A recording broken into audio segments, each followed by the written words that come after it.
And welcome back to the Hum Baby Baseball channel for the final baseball game for the San Francisco Giants in the year of 2023. And it's at home, Oracle Park. We got lineups, we got the play-by-play, and we got Brandon Crawford, the last link to the 2014 World Series championship.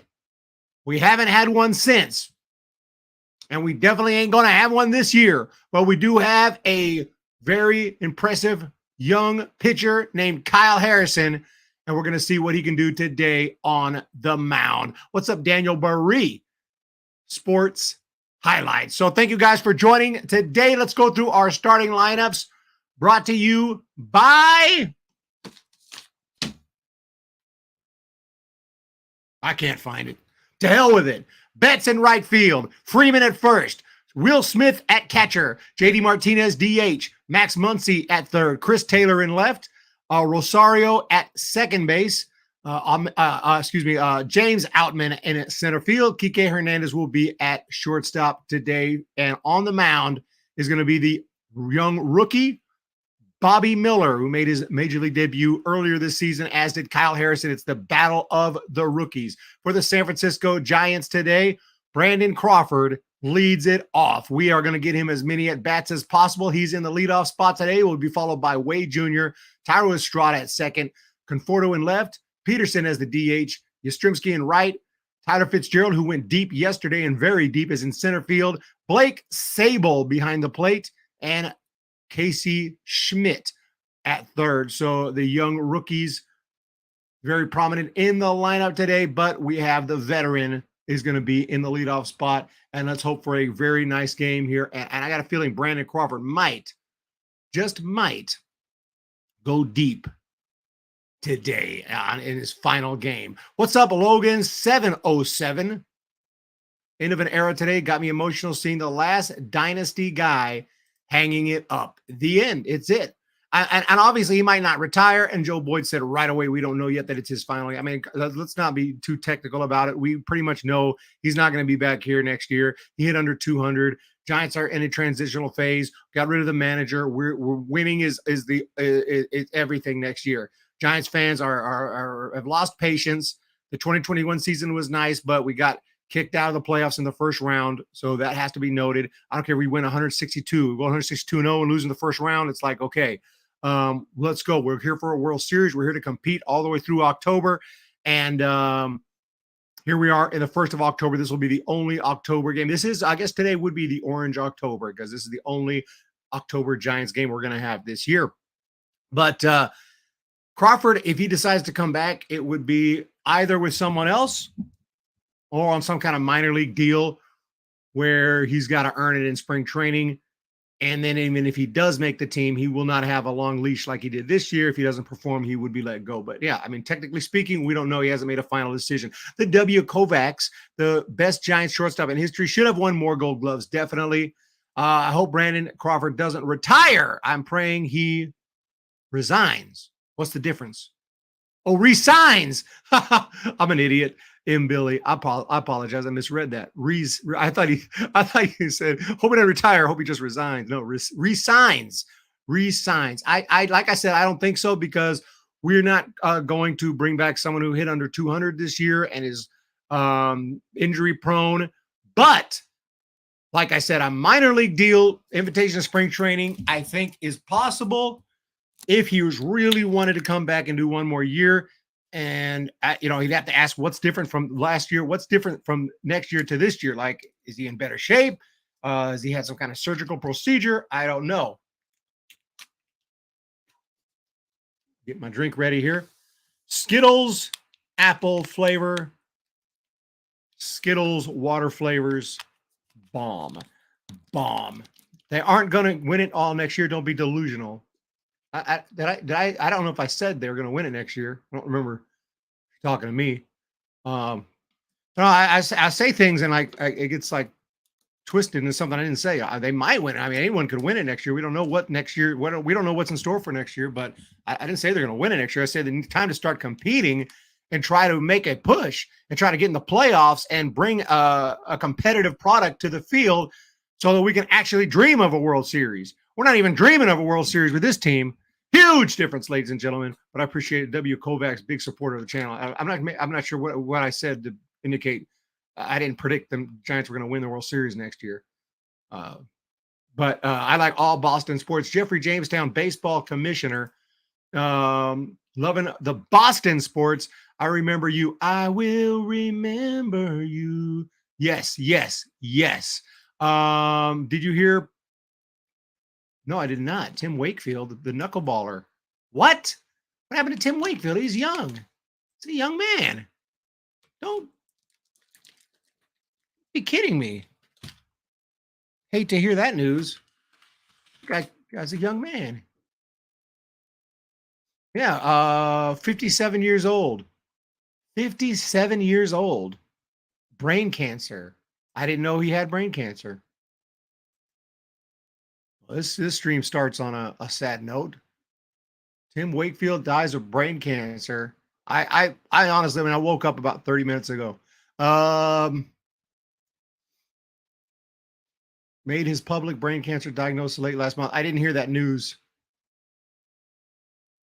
But I guess brain cancer is not a good sounding cancer. Not that any is, but Red Sox Hall of Famer and had a great career.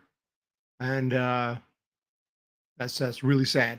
Giants are taking the field, though, and we do have to do our play-by-play today. Thank you for that report. Did not know about that.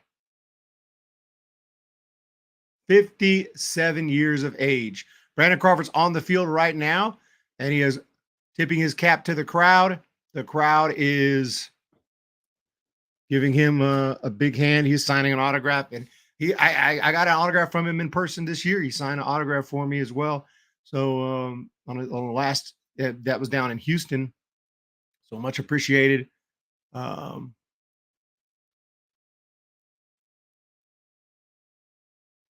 Brandon Crawford, the legend, the great shortstop for the San Francisco Giants, 2 World Series rings, 2012 and 2014, the last link to those World Series as far as players go. And obviously there's going to be some employees in front office who were here, but even that, not too many.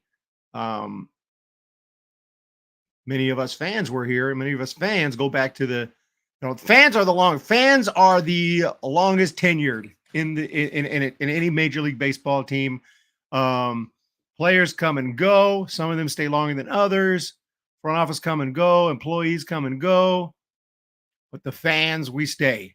And there's still fans, probably, I'm guessing, from the 40s, maybe even 30s, still around. There might be some little kids from the 30s still around today who came from New York rooting on the Giants. Yeah, Tim Wakefield, just heard the news. I didn't know he was ill. I did not know he was having problems. I didn't know he had cancer or brain cancer. Dead serious. I did not know. Kyle Harrison, 1-1 on the year, 4.85 earned run average, 29 and 2/3 innings pitched. He's given up 29 hits. So the hits given up, when you give up the same amount of hits as innings, it's kind of average, but it's a little high for someone who wants to be an elite pitcher, but it is his rookie season. We'll give him a little bit of a pass. His control has improved since he was in the minors this year. His control in the minor leagues was a little spotty. Brings a 4-seam. He's got a slurve changeup that he'll throw quite often. Not super often, but often enough. Throw hitters off. And a slider that he throws rarely. We're ready for action, ladies and gents. This is the final game of the 2023 season, final stream for a live San Francisco Giants game this year. We may do some postseason games. It won't be the Giants, though. Brandon Crawford, the only Gold Glove winner on the field today. We have Conforto in left, Fitzgerald in center, Yaz in right, Schmidt and Crawford at third and second base. We're getting ready for action. Here's the pitch on the way from Harrison. That one is a strike on the inside corner. Wade Jr. at first, Estrada at second. Sable behind the dish. Action is on. Here's the wind and the pitch, and that was upstairs. 1 ball, 1 strike here coming from San Francisco. A chance to win the series and finish the year on a decent note. It's nothing to throw a party about, but that pitch is inside. I was told that the Dodgers wouldn't have their elite lineup out there. Oh, Betts, Freeman, Will Smith, JD, Muncy, Taylor. Sounds pretty elite to me. I thought they were going to bench everyone. That's what I was told. I didn't think that was true, but that's what I was told in the stream yesterday as he fouls it back. 2-2 the count to Betts. I was told that the Dodgers wouldn't bring out their good now. They may take them out of the game early or something, but they're out there. Some Dodgers fans are probably not even happy about it. But look, you got to play somebody.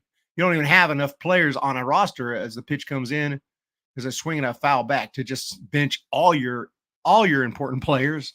This ain't football.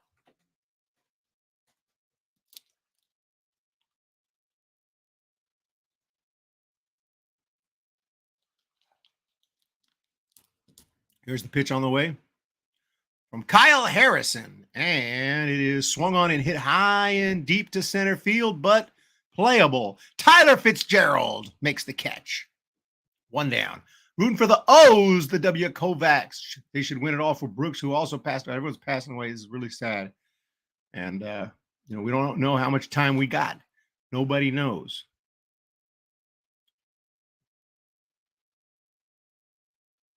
We may know how much time we got in the season as a baseball team, which is about 2.5 hours, and the season will be over. There's a ground ball foul from Freeman down the first base line.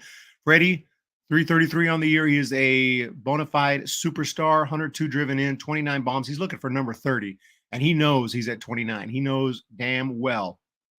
And there goes one, but it is foul.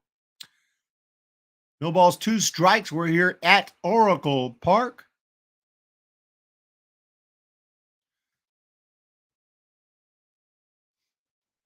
You said they'd bench everyone. Oh, W. Kovacs. What happened? I don't see everyone benched. I see superstars left and right. What happened?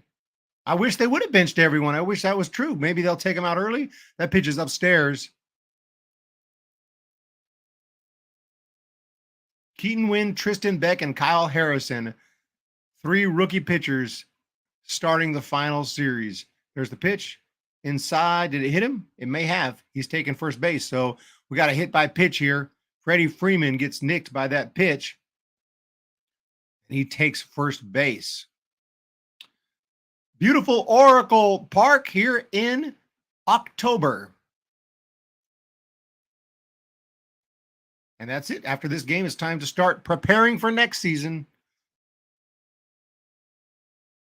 Will Smith now stands in, 19 bombs. He's looking for number 20, and he knows that he's at 19. So a couple of Dodgers players are looking for 0 at the end of their home run total. Freddie wants 30. Will Smith wants 20. And trust me, he really does. That does matter. You look at that card, you're looking at a free agent, you see 19. Oh, cool, 19 bombs. 20? Oh, 20 home run. He's a 20 home run hitter. Here's the pitch on the way from Kyle. Shouldn't probably matter as much as it does, and he hits him. 2 straight batters hit. Will Smith looking at him saying, what the F is wrong with you, bro? Kyle Harrison not saying anything back because he's like, okay, I don't want to get in a fight right now. I'm a rookie. Will Smith is a youngster, but not a rookie anymore. So Kyle Harrison comes in on Smith and just beans him right in the shoulder.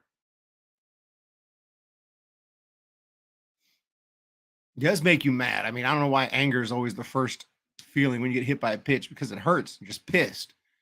And anytime you get hit or hurt, you get pissed naturally. And when someone has thrown something at you to cause that pain, you look at them like, what the freak, dude? So now runners at first and second, and the Dodgers have a rally by a hit by pitch. No idea I wouldn't take a chance on an injury in a meaningless game. I've seen them do it before. One last game. Well, let's say Red Poppy, old school Red Poppy. Goes back to my very first streams here on the channel, Red Poppy. I remember all the old school names. Most people have been around since day one. I haven't had a lot of new people.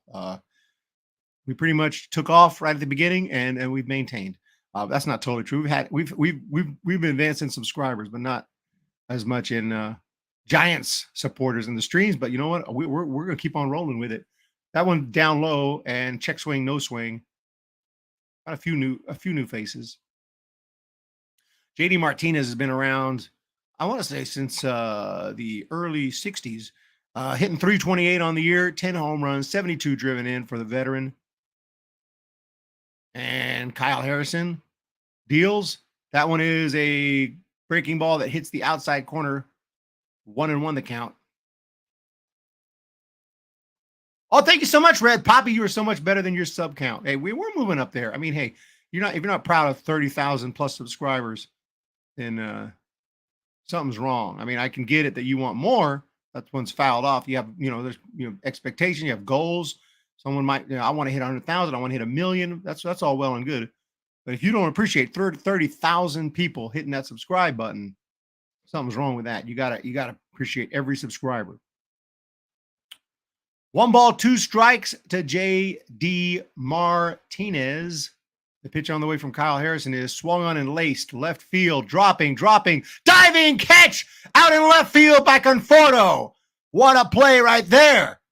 To nip it in the bud. That ball looked like trouble. And when I say trouble, I mean potential runs off the bat. It was falling quick. Conforto knew, I got to go for it. He could have let it fall and try to play it safe. He said, no, this is the last day. I'm going for it. He dives and he makes the catch. And now there are 2 outs with 2 men on. And Max Giants killer Muncy is up at 213. He's had a rough year batting average wise, but he does have 36 bombs. He takes a breaking pitch high at 81 miles per hour. They really want to shake things up. They think out of the box and hire Wally Bachman. That guy's crazy. The former Mets player. I remember him from the 80s, and he's gone around and managed some independent leagues, but it's great at motivating young players. I don't know. It'd be an interesting gamble. It could be a horrible hire or an amazing hire, And just to bring that personality into a big league clubhouse. That pitch is inside 1-1. A ball and a strike here in San Francisco. Muncy with a chance to put the Dodgers on top. There's a step off the mound. Harrison checking with the runner at second. Apparently this game brought to you by Oris. I see the signs behind the plate that change nowadays. What is Oris? Swiss watches? Swiss watches? Here's the 1-1 pitch. That's a strike call, 1-2. Who does people think will replace Kapler? The most popular pick for fans of my channel, because we did a poll, was Ron Wotus. I wouldn't guess Ron Wotus. In fact, it may be someone we haven't even spoken of, and we'll probably be pissed whenever it's announced. The 1-2 pitch is swung on and missed, strike 3, and Kyle Harrison successfully navigates his way through the inning despite hitting 2 batters. He gets out of the jam without allowing a run and without allowing a hit. The no-hitter stays intact. You're not supposed to talk about that, but it's the first inning. So Giants get out of it. We are heading to the bottom half of the first. Dodgers nothing. Giants coming to bat. And how's everybody doing today? We have 8 people here. We have a very slow play-by-play stream today. I mean slow. That's because everybody's either at Oracle or watching on the telly.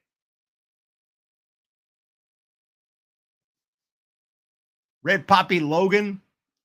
But you know what? We do what we do here, and we're going to have a big off season, and I'm going to be pushing my other channels. And we're going to be starting a Hum Baby Finance channel at some point. We have a lot of big plans for the Empire. And I'm looking forward to it. 2023 was huge. This was one of the biggest years. The year's not over yet, but it's one of the biggest years in terms of business success right here at the Hum Baby Baseball channel. And we're going to keep on rolling. So thank you all. Tremendous support. I mean, tremendous support. We are going to the bottom of the first, and Brandon Crawford. Let's give a round of applause.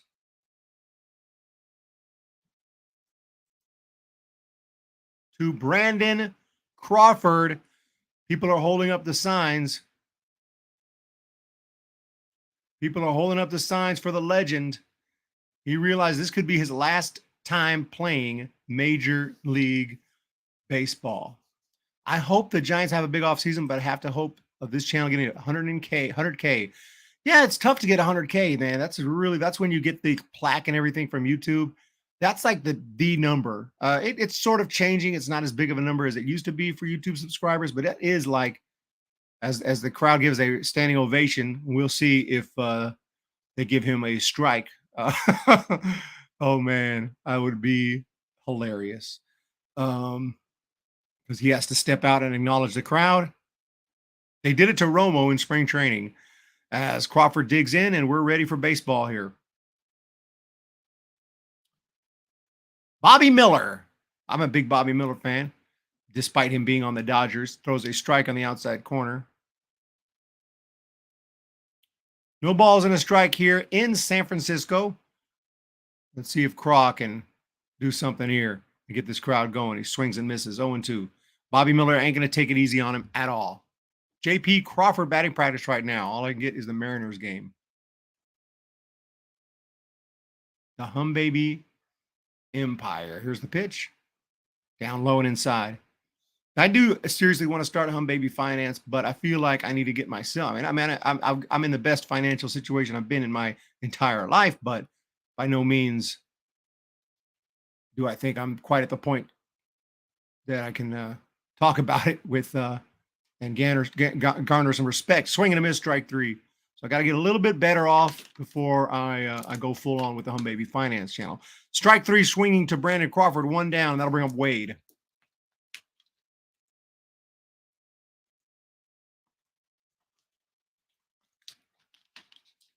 Bobby Miller, 21 starts on the year, 11-4. Here's the pitch. He made his big league debut this year, made his AAA debut this year. He really moved through the minors quickly and has become a part of this rotation by necessity because of injuries, but he's also done a nice job. Here's the pitch on the way. That one's down low. 1 ball, 1 strike to Wade Jr. Brandon Crawford strikes out, but that's okay. There's lots of baseball left. Day's young. There's a pitch and a ground ball down the first base line, foul. That rule of needing to request time off for fan celebrations before the game to avoid auto strike calls is horse manure. Yeah, I mean, a common sense umpire knows as he fouls it off. Should have then again, if you gave umpires the ability to just read the situation, some of them would get it right, and some of them would still call a strike because they're power-hungry freaks. So that's why they have to have it that way. It's because you would have guys like Angel Hernandez who are going to call a strike anyway because they want to be the center of attention. Here's the pitch. 1-2 is down low, 2-2. I don't know where Ramos is. If it was up to me, I'd have a AAA lineup with Crawford as well. You know, we're going full AAA because, like, what else are we going to do right now? We need to see these guys and get as much look at them as we can here, facing big league pitching, facing some elite pitching, and see what we have. I mean, sure, we've seen them play for a while, but give someone like Ramos as much at bats as possible. I wouldn't. I guess Bailey. I'm not sure why, but by the way, here's the pitch on the way. This is a big day for. There's a swing and a drive center field. That one is playable by Outman, and he makes the catch. 2 down. I was going to say this is a big day for Blake Sabol. This is actually a day to celebrate for Blake Sabol because he was a Rule 5 pick, and with today's game, he officially has made it through the 2023 season, meaning he is not going to be returned to the Pittsburgh Pirates, who would stash him in AAA. He is now officially a Giant. We own him. Well, not that didn't come out right. We own his contract, and he will be back next year. Foul off by Estrada. Ramos was optioned. I didn't hear that. Ramos will probably be traded this offseason. Should have called up the AAA players except B-Craw. Eric, I'm tired of kids that don't listen. Here's the pitch. There's down low. 1-1.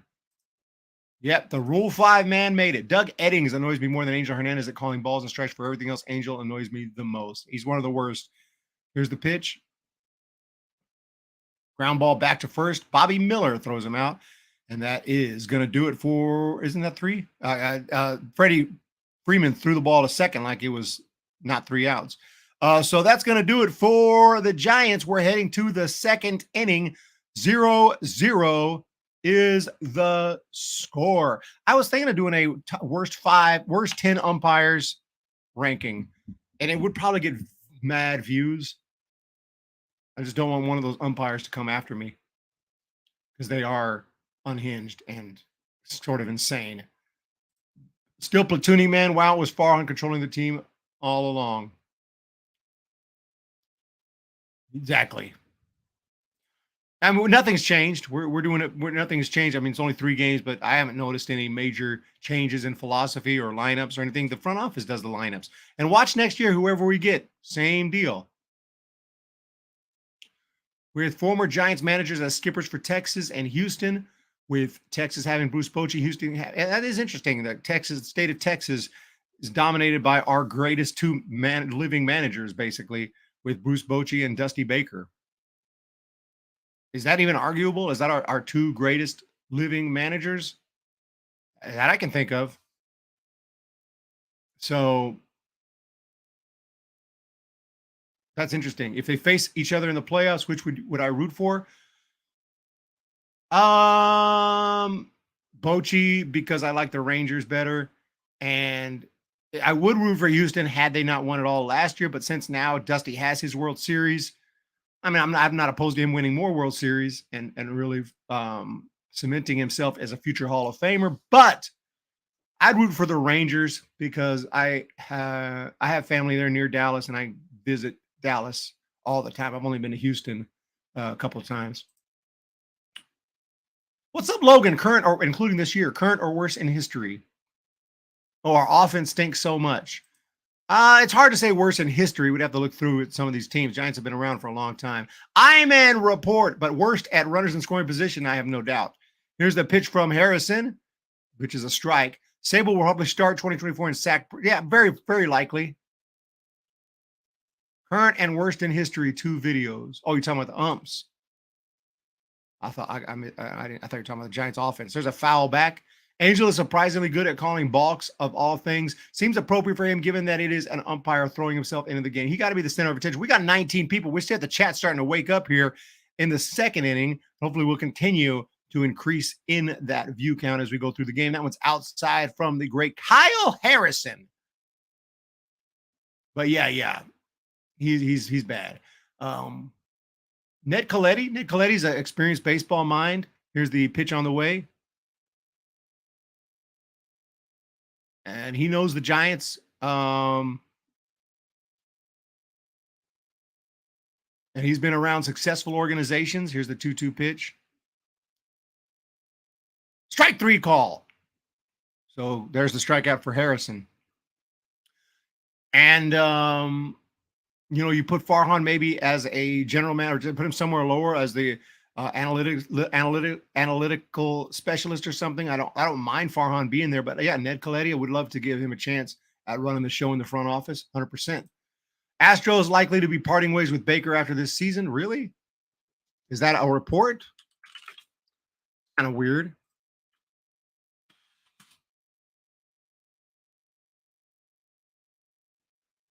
I didn't hear that report. That one is a ball down low. 2-0 the count here in the second inning to Rosario. The wind and the pitch. Swing and a miss. 2 balls and a strike. Will Dusty be back managing the Houston Astros next year? Yeah, there's this article here. Here's the pitch. High fly ball, center field, playable, and caught by Fitzgerald. Starting to lose trust in the Astros. Seems like the entire team is just falling apart. Oh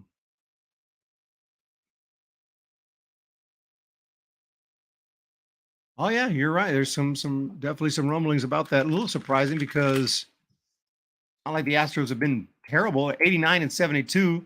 They're kind of been playing mediocre baseball lately, but I mean, they're going to win. They're going to win close to, if not 90 games. Just I find that strange. Coming off a World Series and you go out and win 90 games and you get fired. Wow, that's really weird. Like if that's your attitude of a team, I wouldn't even manage them. I'm like, dude, I wouldn't even take the job. There was a time when you actually kept your manager through thick and a little, through thick and a little bit thin. There's a foul, check swing, foul ball down the line, a ball and a strike here to James Outman. I mean, like, we're never going to see some of the greats who were managed a team for 25, 30, 40. Connie Mack standing tall in the A's dugout, for 50 years. That ain't never going to happen. There's a check swing foul, almost looked like a replay, same kind of swing down the line, 0-2. And that's really sad, man. That's just sad. Fans are going to gripe. Fans are going to get mad. You can't just blame it on the umpire. And I was GM. Sometimes I'd say if I felt the manager was doing a good job, here's the pitch, up and in, I'd make an announcement to the fans. I say, don't blame him, man. He's done a great job. The clubhouse is strong, and he's going to be back. And we're going to win more championships and all that. Don't blame me if you're going to blame someone. I put the team on the field. No GM would ever say that, but there's a foul backing out of play. I'm in report. Eric is president of baseball operations. You guys give me way too much credit. It's even crazy if someone was talking about, would I take the job as manager? Like, what is that even? Here's the pitch. There's a fly ball, right field, shallow dive. Oh my goodness. Mike Yastrzemski has made an incredible catch. And we got one in right and one in left. Impressive. Both Mike Yastrzemski and Mike Conforto, the Mikes, have made diving catches, risky attempts to keep a ball not only from dropping, but you take the chance of trying to catch it instead of playing it safe. And both succeeded in making incredible catches. I think this one was a little more impressive. Now we just need a great catch from center field, from the Rook, from Fitzgerald. Great play, Mike Yastrzemski. Coletti shows who he is with the Dodgers. Don't think he should return. I meant current worst umpires in baseball or worse. Yeah, I figured that out. Oh, you did mean that. Okay. Yeah. That's what I figured. That's what I figured out. Baby for manager. Yeah, like you know what's weird though? Of course, I would never be a consideration because I'm just a fan who started a YouTube channel. So obviously, that's not somebody who would even be on, not on a short list. I wouldn't be on the longest list. If they wrote a million names, I wouldn't be on it. That is absolutely 100% fact. But Kai Correa, who's managing right now, if you look at his resume, it's crazy. It's crazy that he's managing a Major League Baseball. He's the manager of a Major League Baseball team right now. Interim manager, but a manager, because Kai Correa, he was a player at a Division III college, and he barely played. He was kind of a role player. Then he went on to just be a coach with that team. And he somehow got a job with a Major League Baseball team, but it wasn't like a serious thing. It was some kind of I don't remember, like a roving or spring training type deal, something. And from there, Gabe Kapler, I don't know how he knew him, gave him a job as bench coach, a massive promotion, like out of nowhere. Kai Correa, bench coach, which meant he was next in line for if this happened, and he is now the manager. So there's a swing and a miss. Kai Correa has really gone from Nobody to a major league manager very quickly.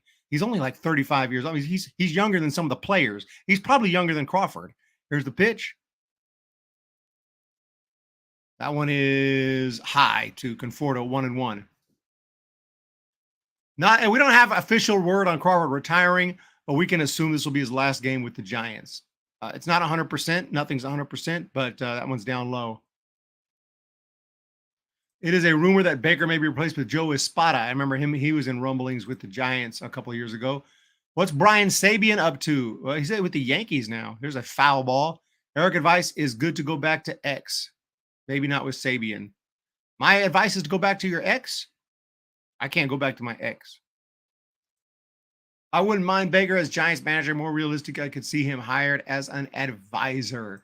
My single greatest problem with Zaidi is that it only focuses on non-needle moving news. Yep, no ambition, direction, or willing to take a risk on anything. 100% Red Poppy. There's no doubt about that. Here's the pitch. Fouled off. 2-2. Always underwhelming.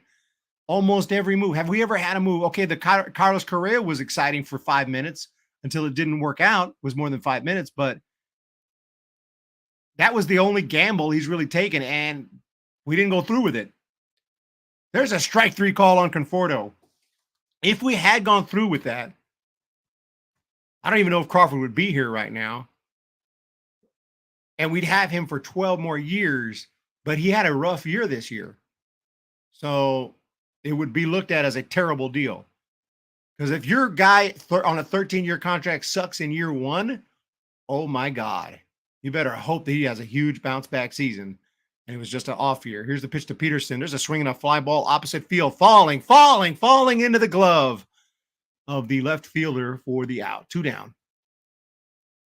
I think the Astros are more scared of losing Joe Espada to another team. We need a Hum Baby advice channel, or relationships, life advice. Oh, man. Don't make me laugh, dude. I'm the literal last person to give you relationship advice and life advice. That pitch is on the inside. Now, I guess finances would be giving some advice. I can do that. I can give some advice. I mean, anybody who's been around for a while has some degree of intelligence. There's a line drive to second, hits the ground first, throw to first, and they got him. One hopper to second for the third out of the inning, and that does it. No score in this one. No hits in this one. We're heading to the third inning. But relationships, not very experienced. Not something I'm into, which is weird. I know. But I've had those kind of things before, but I'm single. I kind of like just chilling. We got Hoodie. How was there a B-Crawl pregame or postgame anything? Yeah, they had a pregame little ceremony for him. Nothing big. I couldn't really tell, but Earl Weaver, classic manager. To add to your thought, Red Poppy, Farhan Zaidi often promises the world delivers us AJ Pollocks and Rule 5 players. Precisely. Mets have fired Buck Showalter. Don't the Mets have another game? Mets are playing right now. Wow, they wouldn't even let him finish the season. Same with the Giants. Breaking news. The Mets quickly fire. I don't know how breaking this is. 12:28. It looks pretty breaking to me. We'll repost it.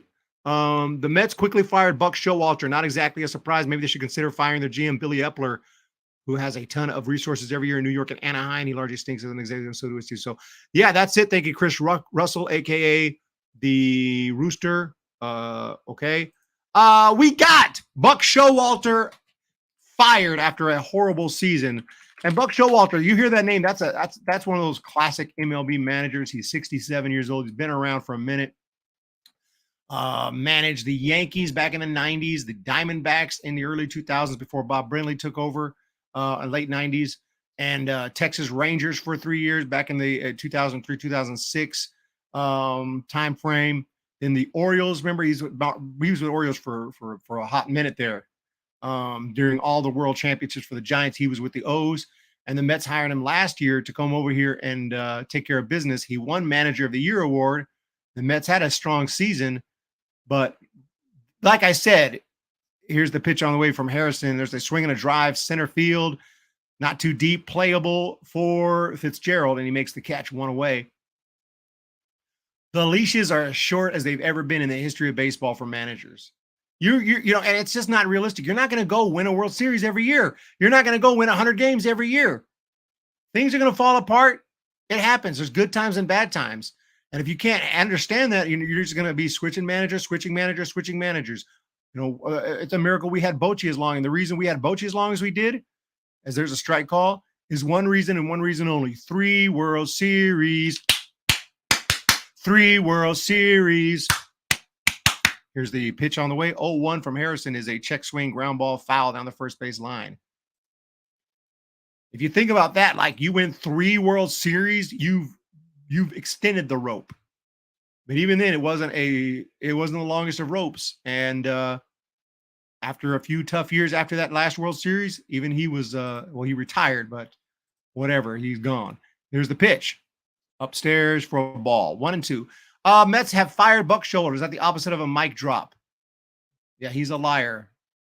Unlikely we get a veteran manager because they would never want to take orders from Farhan. Here's the pitch to Betts, and that's outside. Mookie Betts, 2-2 the count. Why does everyone want Posey as manager? Obviously, appreciate what he's done for us, but what managerial experience is because he's a familiar name and is a star, and we like him. That's why people want Will Clark for manager. Matt Williams does have experience, though. Here's the pitch. Did I put Matt Williams on the poll last time? I think I did. That one's high and outside. 3-2 the count. Posey for bench coach would be cool. Eric, start a small, get a job. Here's the pitch. Foul back at Cal State. Stanislaus from local D2 and work your way up. Does that sound like I could still do the YouTube channel? No, I would not be able to. I love baseball. Here's the pitch from the lefty. Ground ball down the third base line. Fair. First hit of the ball game for either side. Nice job by, wait, was that foul? Oh, I take it back. It was foul. Not a hit, everyone. False alarm. False alarm. The reason I thought it was a hit was because the ball dude did not field it. And it looked fair. So here's the pitch. There's a swing and a foul. So the ball dude didn't field it. And I kind of was like, shout out to him for not touching it because he was starting to go for it. And then he backed off, which is the safe move. And, it's better to not field it. It's better to not touch it and be wrong than to touch it and be wrong, because if you don't touch it and it was a foul ball, it's literally not a big deal. The left fielder will grab it and throw it into the stands. That pitch is down low, ball 4. So they get a base runner. But if you field it and you touch it, and that was a fair ball, you're probably never going to be a ball dude again. And you may have just ruined the game. Posey is not going to be part of the coaching staff. I'm in report. Hello, Eric. What do you think the San Francisco Giants is going to be the next manager? Nick Mandujano. Freddie Freeman stands in now, hitting 333, 29 big flies, takes one outside. I don't know if I could throw a name out there like that I'm confident that would be the next manager. Probably someone with experience. I don't know if Matt Williams. I wonder if Matt Williams will be on the short list. I don't know. That would be interesting. A former Giant, some of the fans can connect with, and he's been a manager before. There's a fly ball to center field. Tyler Fitzgerald is there, and he pulls it in for the out. 2 away. Yep, Tim Wakefield. Rest in peace to the great Tim Wakefield. William Henry. Only manager experience this time is managing a pitching staff from the catcher position. He was great at it. There's a promising future for him if he chooses to be a man. He may someday, but I don't think he wants it just now. I could see Belt more likely to have a coaching position after he retires than Posey. Your advice on going back to X on whether it's good or bad. There's no answer to that. That's in there for a strike. Case-by-case basis, dude. You can't just be like, I can't give blatant advice. Go back to your ex. But he used to beat me up. Go back to your ex. Like, what? Can't just give that advice as general advice. Case by case. Here's the pitch on the way. It's 0-1. There's a swing and a foul back. As long as Bear is part of the organization, Dusty will never come back. Posey is not going to be manager of any team. He is a familiar man. First and foremost, he adopted 2 children in 2020. He wants to be their father. He gets all my respect. Keeping it real. He didn't want to go on those road trips, too. What about going back to school for sports broadcaster degree? Talking sports is entertaining. Hoodie. Here's the pitch on the way. Well, I pretty much do it now. Upstairs. So I get a degree to get a job with a company like KNBR or radio, another radio or some podcast company, guess what? I play by their rules. And right now, if I'm doing some kind of game like this for another company, here's the pitch. Popped up foul. I'm actually nervous right now. I'm actually like, dude, I hope I don't mess up because they're watching me, evaluating me. You know, I'm working for someone. I got to do a good job. And I can't talk about whatever I want. Can't say whatever I want. Next year's going to be, would be, things get real political during these election years. There's a throwback snap throw to first, not in time, which I try to stay away from, but they may tell me, no, I got to come out here and I got to say something, or I got to support someone or something that's going on. And it's like, dude, I'd rather just stay off that, but you got to say something, or you say something and they don't like it and you get in trouble. So it doesn't sound fun to me. Here's the pitch. This I just found by happenstance. I didn't even know that you can make money on YouTube. I didn't know this is a real career for you. I would have started it back in the freaking long time ago before I did, but doesn't make sense to work for another company. Here's the pitch. If I don't have to. Even though they may pay more, but you know what? Money, it ain't all about money. Trouble with our manager position is that Zaidi has 1 year left on his contract. Might make hard to attract a good manager if there's a disappointing season. You're probably right, Red Poppy, but maybe in 5 to 10 years, the kids are older, you might want to get back into baseball. Why am I laughing? I know you were serious. 10 to 15 years, I don't know how old the kids are. For sure, no one knows what the future holds. AZ State, Arizona State. Yes, greetings. There's a ground ball to third foul. Thomas in pain, another longtime subscriber. Greg Johnson, bigger problem than Farhan Zaidi, has to loosen the purse strings. I don't know yet if he's not letting them, if he's handicapping their ability to use some money and get some people, that'd be a problem. Modern day MLB managers are scapegoated, yes, for either front office or ownership failures, 100%. I just realized Showalter has managed both New York teams. Not many people do that. He might be the only one. No, he's not the only one. What's his name? There's a pop-up. Short right field. Playable. Caught.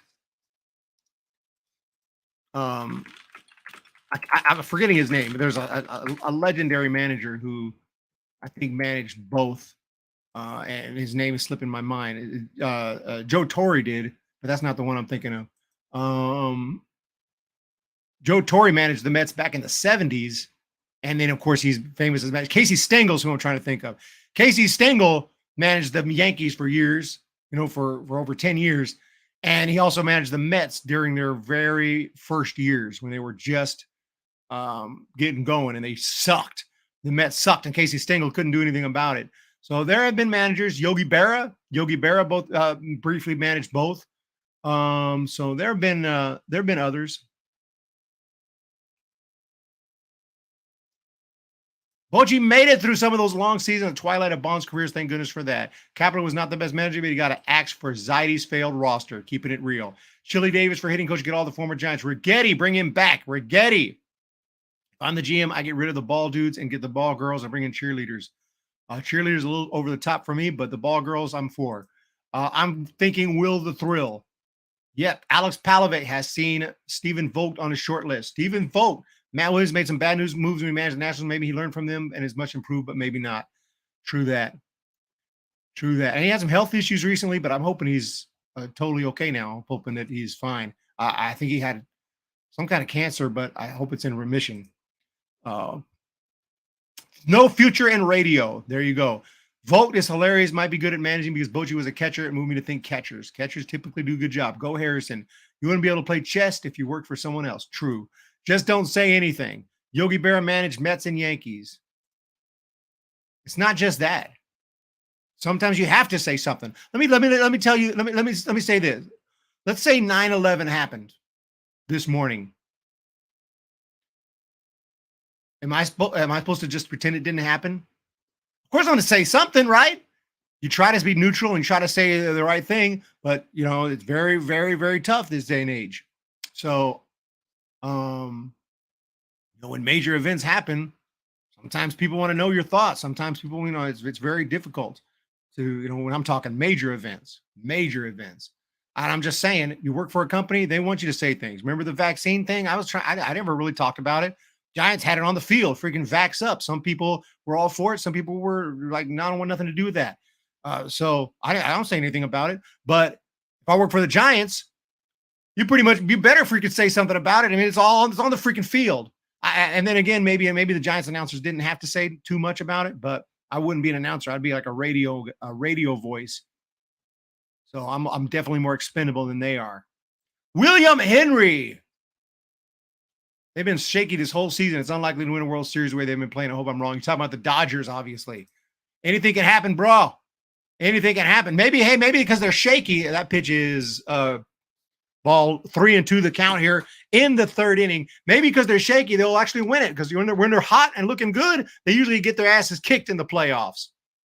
There's a ground ball, shortstop. Fielded, hard throw to first. Got him. William Henry, anything can happen in October. Yes, William, it's okay. No one here is rooting for them to win the World Series. Stephen Vogt. My top 3 candidates, Bob Melvin, Walt Weiss, Ron Wotus. Those seem to be 3 names going around. Definitely. A Dodger fan, quick, get the torches and pitch. Welcome all the Dodger fans. Everyone wants Texas to win the World Series. Deep in the heart of Texas. But Buddy Black, he's still with the Rockies. So until they fire him or whatever, there's a ground ball second base side into a center field for a base knock. And the Giants have a hit. And that was, of course, the Rule 5 man, Blake Sable, with the base knock. Building 7. You're going to have to subscribe to one of my other channels for information on that. Listen, I'm just telling you how it is. They have not been as elite as they've been this year. I'm sad we're not going to see each other in another stream. I hope LA is bounced out of the playoffs again. My favorite drink are salty tears of Dodger fans. Bud Black could be gone in Colorado after today. At least they let him finish the year.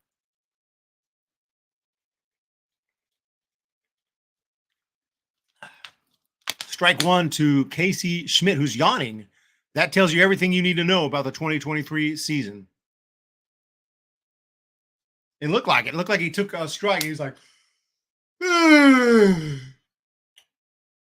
got back in there. Swing and a miss, 0-2.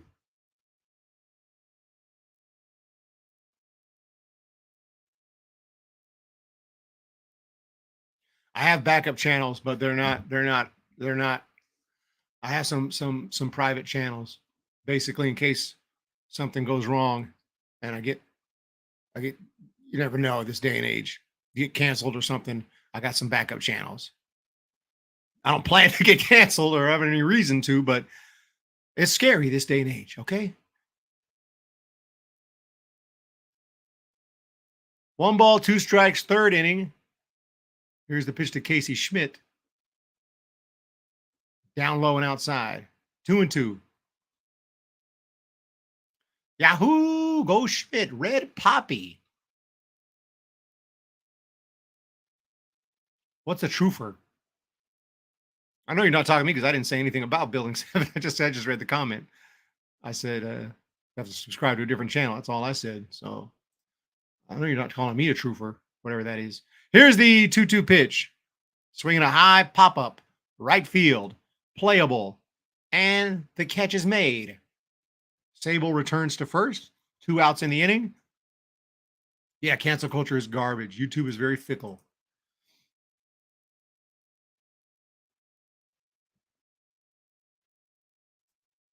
Never heard that word. I never heard it. Oh, you're not talking to me. Okay. I was like, I know you're not talking to me. Like, I give my opinions on that kind of stuff. I mean, I love studying like history and even recent events like that.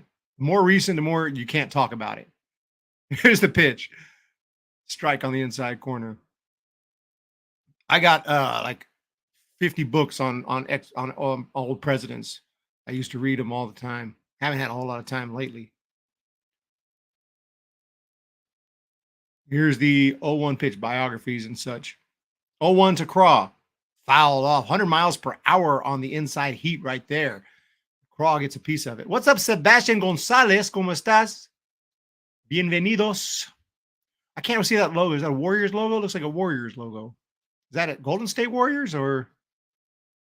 Doesn't look like the Golden State Warriors. Looks like a different Warriors logo. but I could be wrong on that. Could be Golden State. At least we have the Alabama game versus St. Louis. Yep. The special game at Rickman Field, is it called? I'd love to go there. Foul back by Crawford, 0-2 the count. I don't think I'm going to be able to afford the tickets.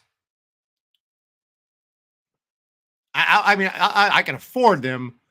Say the tickets are like $2,000. I mean, I could probably afford them, but it would be very devastating. There's not worth it. There's a swing and a foul, tap at the plate. We're all getting dumber by the day because we aren't allowed to talk about many subjects. Not the smartest approach to handling world affairs. Totally correct. Oh, it's the old school Warriors logo, my man. Okay. That's why I didn't recognize it. Eric, do you like this Saw X poster? Yeah, that's bomb. That's bomb. It's going to be an 0-2 pitch. Foul back again. Crawford's just getting just barely grazing the ball and staying alive. Hey, I'll be proud to get up there and just hit a foul tip off these pitchers. So he just barely touched that ball with the tip of the bat.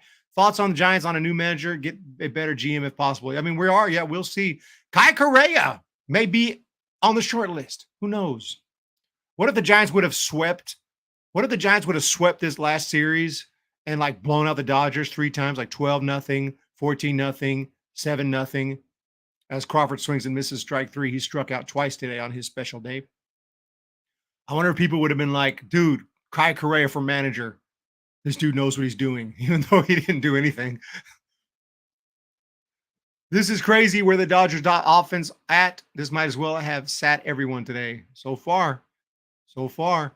I remember back in the day when the Fight Club was the only thing we weren't allowed to talk. Yep, can't talk about Fight Club.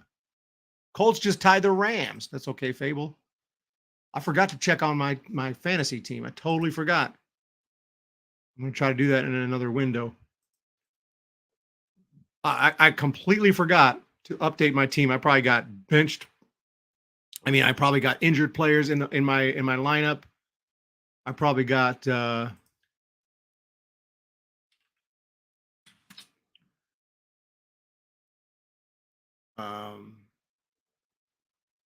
buys in the lineup.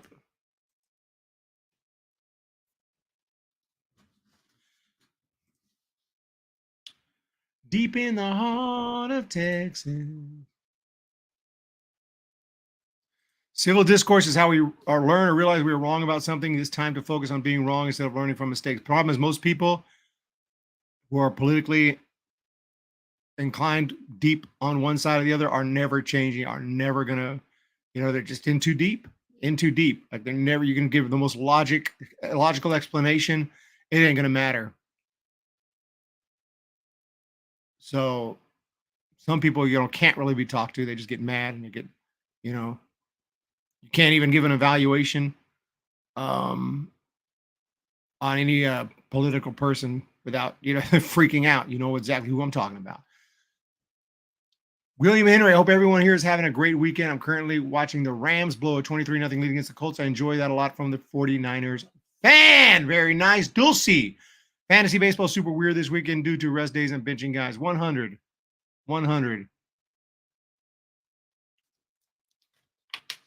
Here's the pitch. Swing and a miss.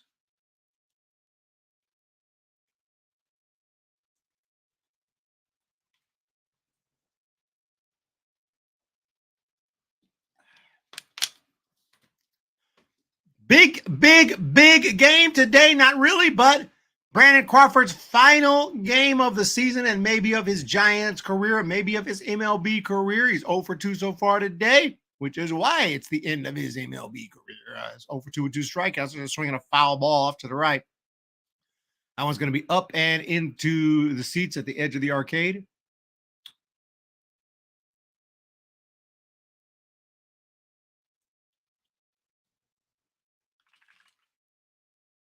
Pitch, ground ball, foul.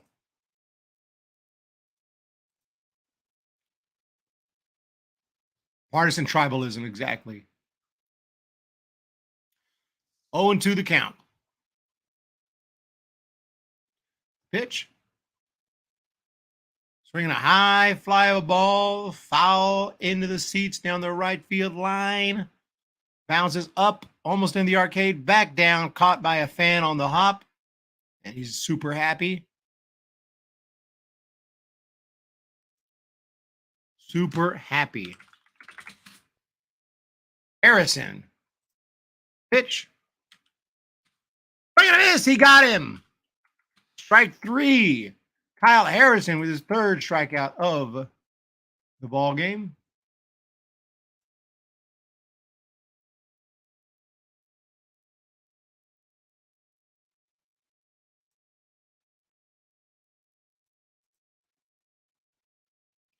Bringing up Muncy. He's 0-for-1 today. The pitch is in there for a strike. Muncy. Former Oakland A. I think he was drafted by the A's. Ended up with the Dodgers and kind of had a career breakout with the Dodgers, which is some evidence to say that the Dodgers, maybe they developed their talent better than other teams, because he was with the A's. Didn't look like he was anything special. A little bit of pop. Went over to the Dodgers. They put him in the minor leagues, and quickly he became really good and became an all-star at the MLB level. Ground ball to second, though. Throw over to first is in time for the out. And Max Muncy is retired. Grab some pine meat.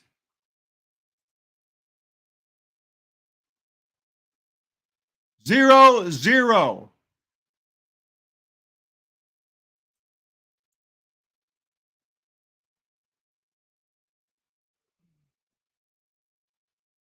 Pitch on the way here to Chris Taylor, I think. Check swing outside.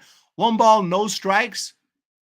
Yep, Chris Taylor at the plate. 0-for-1 today, hitting .237 on the year with 15 big flies, 56 driven in. Pitch way inside, and it hit him off the knee, and he's hurt.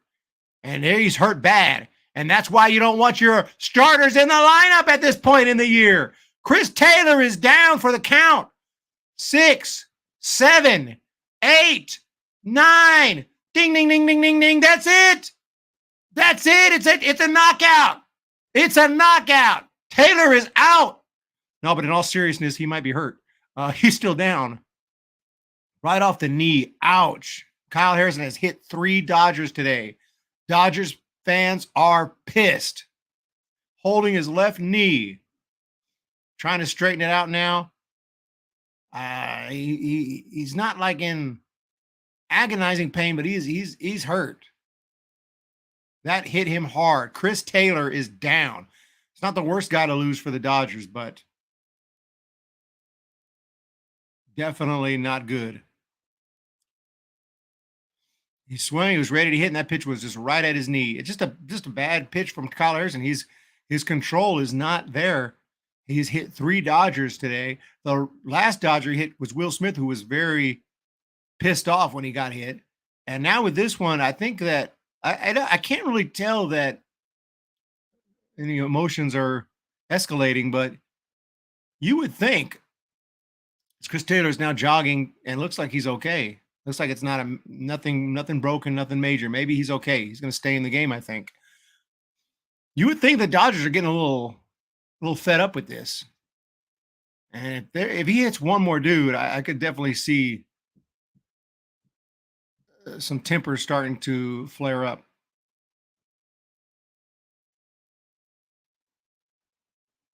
Ivan says benches are being warned. I didn't see that, but we're gonna. It is per the Ivan report, so we're gonna have to take that as fact. That benches were warned. The lefty, Kyle Harrison, got his sign. Here's the pitch. That one's in there for a strike, 91 miles per hour. And now it's just like every pitch, it's like as Ahmed Rosario stands in, every pitch is like, oh my gosh, please don't hit him. We don't need a bench clearing brawl. I don't think there'd be a brawl because the Dodgers know it's unintentional. There's a swing and a high fly ball foul. Ahmed is he's completely focused. Now you got to be focused. You can't even think about. It doesn't matter if he's hit 3 straight dudes. You got to get in there and not even worry about that. Otherwise, you have no chance. If you're worried about getting hit, you have no chance. And Ahmed is just stepping and hacking away.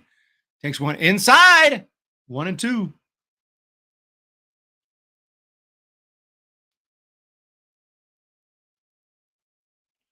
Ball and 2 strikes. Red Poppy Fable JVC William. I'm in report. Logan, thank you guys all for the support. We have 25 in the chat. There's the pitch. That one is strike 3 call. Ahmed Rosario is shaking his head and not in agreement with that. So Harrison gets out of the inning. No runs scored. We have a pitching duel today, sort of, between Bobby Miller and Kyle Harrison, 2 rookies. But Kyle Harrison's control is questionable, and he's not going to be in this game a whole lot longer. He's already hit 3 Dodgers.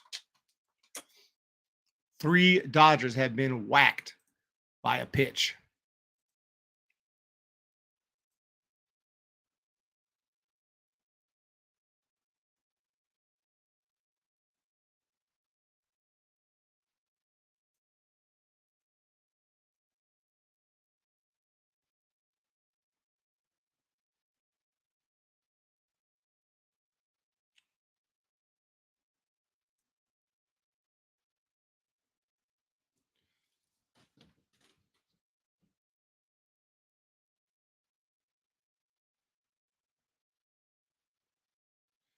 All right, taking a short commercial break right here.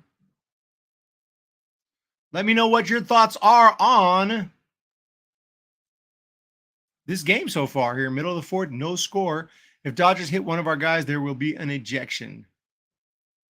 Unless it's obviously non-intentional, which I don't think they're going to intentionally throw at the Giants right now. I don't think they're looking for this in the last day of the season. You cause a brawl, all of a sudden someone could get hurt. I just don't think – I think they're just going to try to get through this game. It's the last game of the season.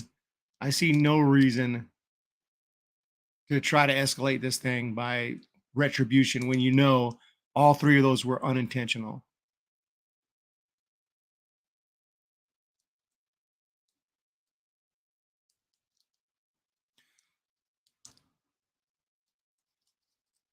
Yeah, not worth a suspension for the Dodgers. Yeah, they're going into playoffs.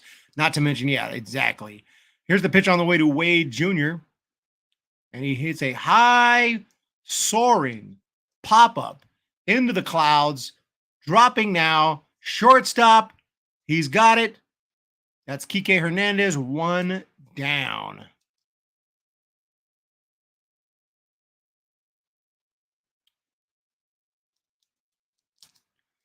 Thank you, Fable. Thank you, Ivan. Thank you, Logan. 1 away here in the bottom of inning number 4. Tyro takes one right there for a strike. That one's in his wheelhouse. Took one at 98. It looked pretty hittable. It looked like one of those pitches he usually hits out of the ballpark, but won't be seeing that again. The 0-1 is a curve down in the dirt. Harrison has a wild hair tickling his brain and arm. Something's going down. Something's going down. Harrison's off today with the control. I mean, his stuff is filthy. No one's getting hits. He's not allowing any runs, but that pitch is a strike call right at the knees.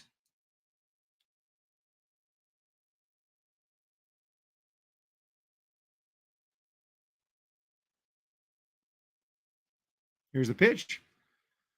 Curveball down low, 2-2 the count.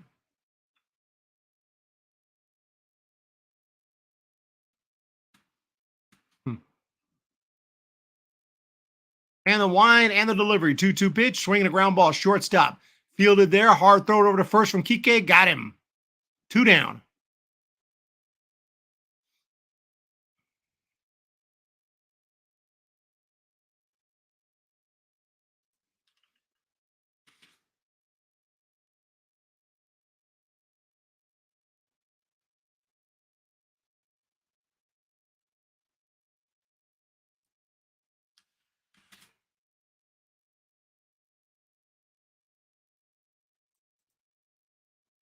And Conforto hits a foul off to the right.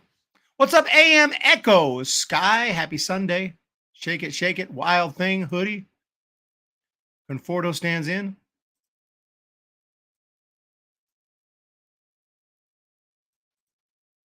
The 0-1 pitch. In the dirt, gets away. Nobody on base. We'll see if they try the home run derby shootout in the minors next year after the 10th inning. Yeah, wouldn't surprise me. It wouldn't surprise me. They're going crazier and crazier. The rule changes are out of hand, out of control. Here's the pitch. Swing and a miss. 1 ball, 2 strikes to Conforto. No score. Quiet game, moving along. Somewhat quiet. We had a few hit by pitches that are causing some issues. Chris Taylor got a little bit hurt there. I hit on the knee, but he stayed in the game. Here's the pitch to Conforto. Curveball inside. No chance on that one. Ball, 2-2 the count.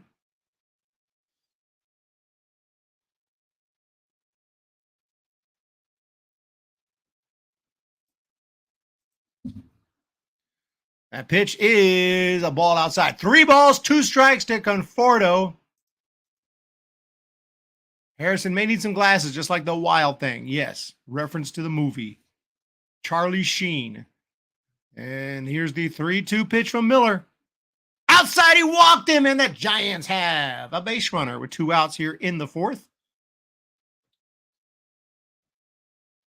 Park looks pretty full. There are some green areas, empty areas. It's not like packed, but that's a lot of people. That's a lot of people.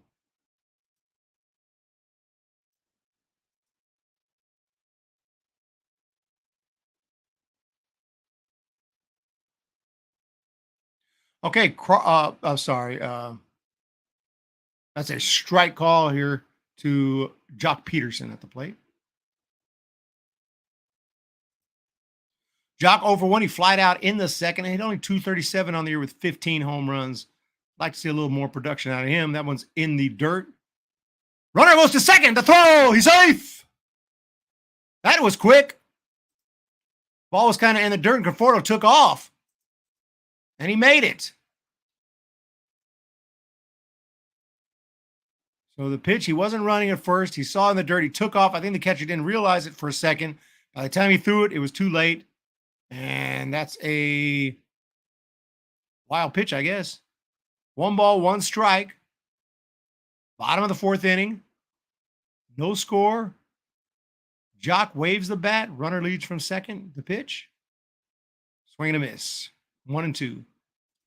Yeah, upcoming offseason is going to be crazy. There's Giants got to be active. Giants got to be very active and make some major improvements. That's all that is. That's all that is.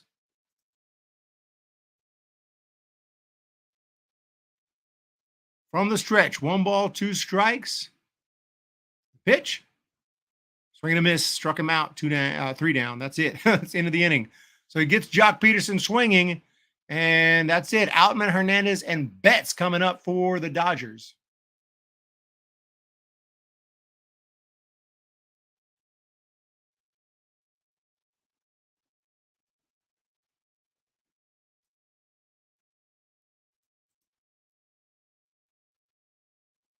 Glad to see Jock leaving. I don't know how they can be active. This free agent class is very weak.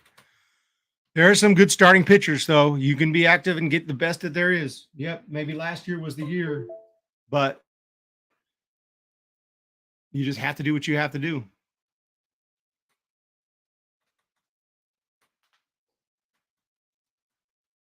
Oh. Quick commercial break, ladies and gentlemen. What's the orange and black to blue and white ratio in the stands? Hopefully more orange and black. It seems like there's a little more orange and black for sure. I'd say about at least 75% orange and black. Maybe we're in San Francisco. We're going to dominate that place.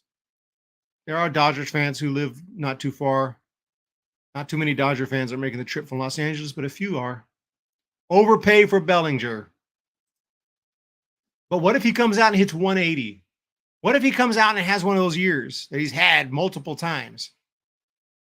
What if he doesn't repeat this year? And I don't even think he will repeat this year. If they sign Bellinger for like an overpay, I'll definitely have a video on it, and it won't be optimistic. He's known for like being up and down, a good year, bad year, and going to funks. And he may come out next year and be awesome again. He's earned a contract with his performance this year. But I'm a little concerned about that. Iman report. Strike. Machines of God is here. We're back for action here in the fifth. The pitch on the way from Harrison is inside.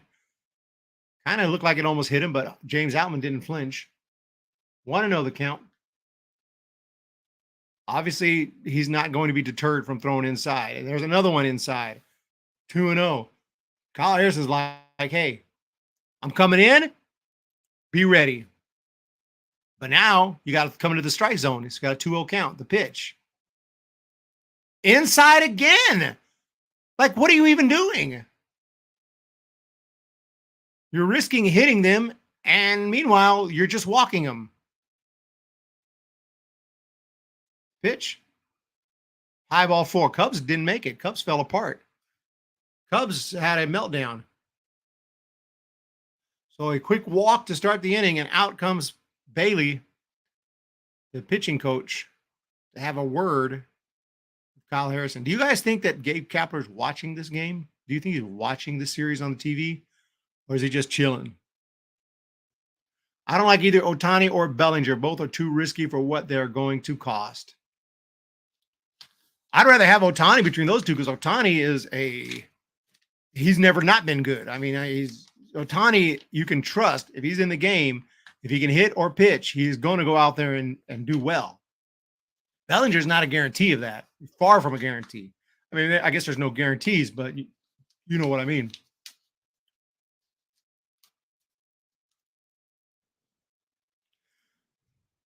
Well, after Kitty Kong 650, after hitting under 200 this season, here's the pitch. He's at 196 and now lower. Strike call in the outside corner. He's at 196. It's just unacceptable. 591 OPS. They're not going to ask him back next year. And his defense even this year wasn't as good as usual. Here's the pitch from Harrison down low, and he's injury prone. So I think the Giants are going to consider him that they got all they could out of Brandon Crawford. And if he wants to continue his career, his agent will have to hit up every other team.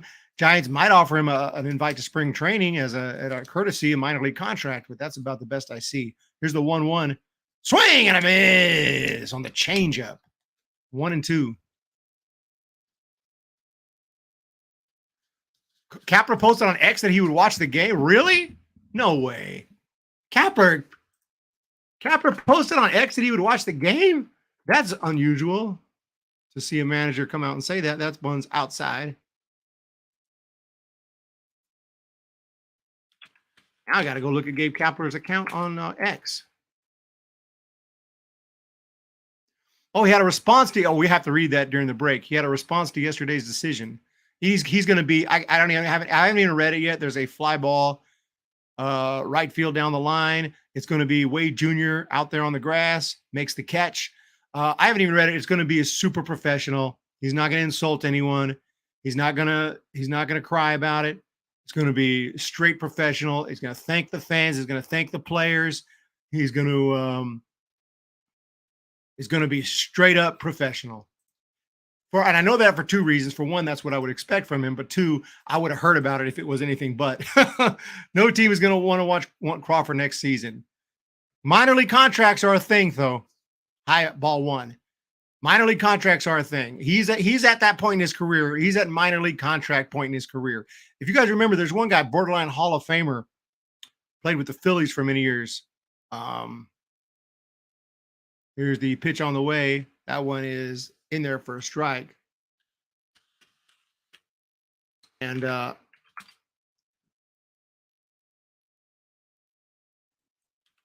offhand, his name is Rollins, Jimmy Rollins. Here's the pitch. Fouled off. Didn't he win an MVP?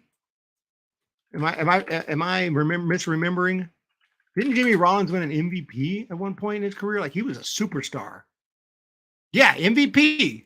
He won an MVP in 2007. 30 home runs, 20 triples, 296 average, Gold Glove. Jimmy Rollins was better than Brandon Crawford. That one's in there for a strike. And he had to sign a minor league contract with the Giants in 2017. and didn't make the team out of spring training. He didn't make the team. So there's a good chance if Crawford wants to continue his career, there's a foul back, 2-2 the count to Betts. There's a good chance he'd have to take that road. Craw is not injury prone. His body has broken down from all the time he's played injured. Wouldn't that make him now injury prone? I mean, he didn't used to be injury prone. You're right. I mean, he's not your typical injury prone player who's just constantly hurt, even in their 20s.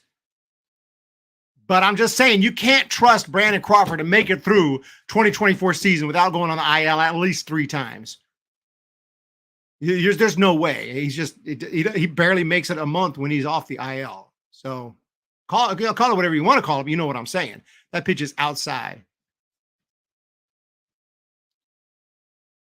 He could be fine if he wants to be a veteran backup. Yeah, if he wants to continue his career, we'll see. 3 balls, 2 strikes, 1 out. On the break, we're going to check out Gabe Kapler's comment and anything he may have put on X.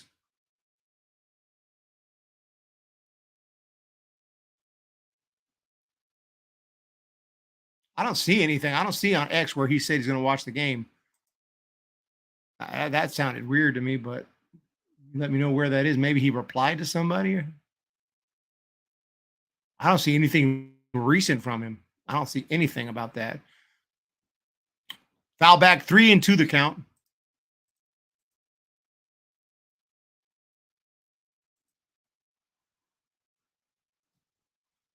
Three balls, 2 strikes, 1 out. Top of inning number 5, Mookie Betts at the plate. Pitch from the lefty, swinging a foul back off the screen. Runner at first base. Harrison on the mound. Mookie at the plate. This game is about halfway through. We have seen nary a run. The pitch. High pop-up, right side. It looks like Wade may have room. He does. He snags it in front of the dugout, and Betts is out. Today's game brought to you by Cash Creek Casino. Not really, but I see the sign behind home plate. What's their motto? So, I forgot, something like winning. We specialize in winning. I forgot what their slogan is.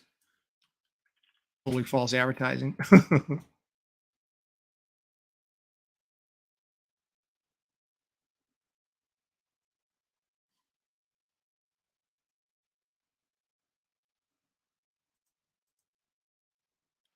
Smack, smack, smack. Strike him out. Let's go. 2 down in the inning. Kyle Harrison with a chance. If he can get out of this inning and the Giants score a run, he will have a chance to get the win because he will be having had thrown 5 innings. Here's the pitch to Freddie. Ball. Outside and low. Freddie Freeman stands in. We're in San Francisco, California at Oracle Park. Here's the pitch from the lefty. Curveball, strike call, inside corner. That's nasty. I don't know if that was a curve or a slider or something. That was filthy. 1 ball, 1 strike. Harrison's got that stuff, man. 2020 draft pick, what, 3rd round, 2nd round, 3rd round draft pick? I think 3rd round. Here's the pitch. Down low, runner goes, throw to second, not in time, offline. Nice catch by Crawford to keep it going from center field, but the stolen base from Outman. And now the Dodgers have a runner in scoring position with perhaps their best hitter up. And the fact, I think Freddie Freeman is their best hitter, but the fact that could even be argued is insane. We don't have anyone close to a Freddie Freeman. The 2-1 pitch to him. High drive, left field. It doesn't have enough juice on it, though. And Conforto's got it, and that's going to do it. So the Giants get out of the inning. Oh, they'll take his ass out. Cross saved that from goal. Yeah, he's got a no-hitter. I mean, we're not supposed to talk about it, but Hoodie just said it. Dulcimeris, I don't think he's going to finish it anyway.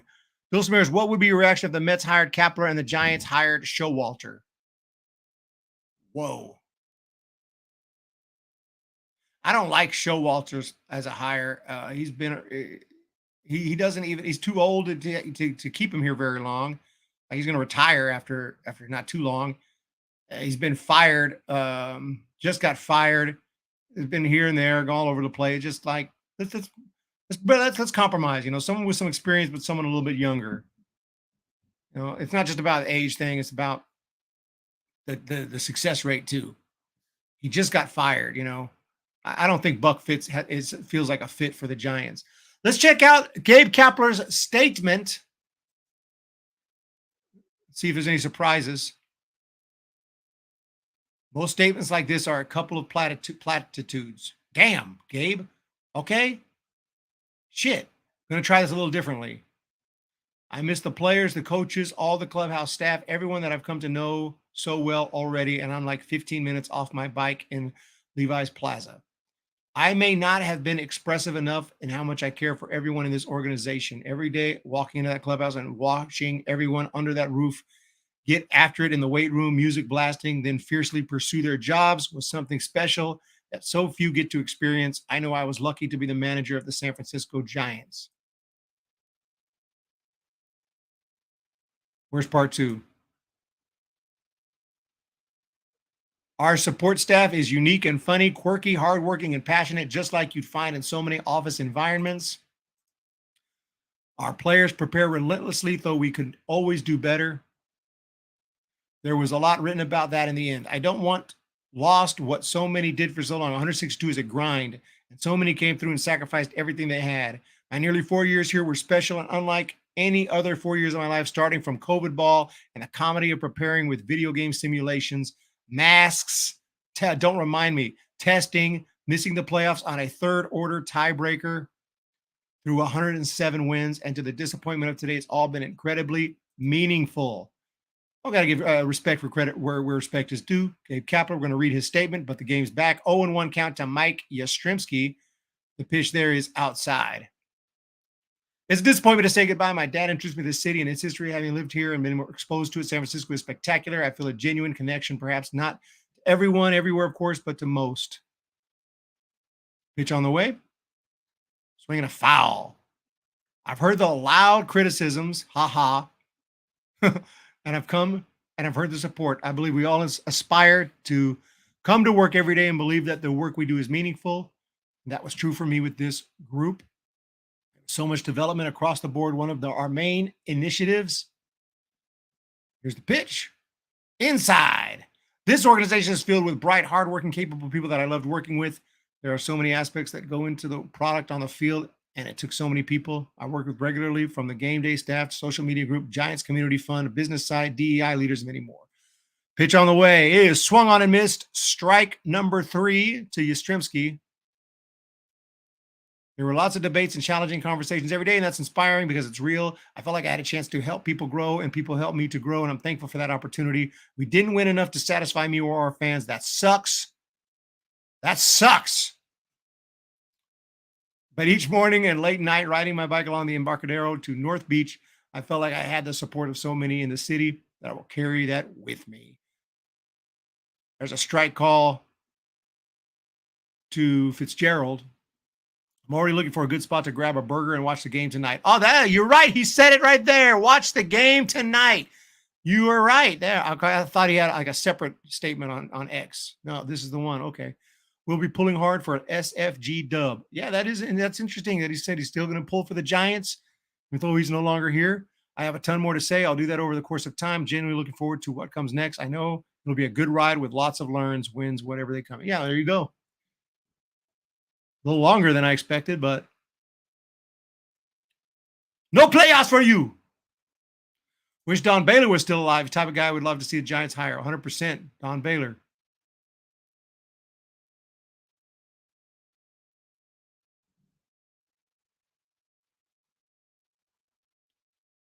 Don Baylor. I'm not superstitious.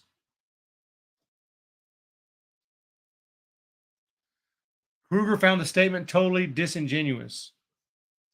Well, here's the pitch on the way. Ground ball to shortstop. Fielder there, Kike Hernandez. Hard throw over to first. Got him 2 down. Sorry. Why?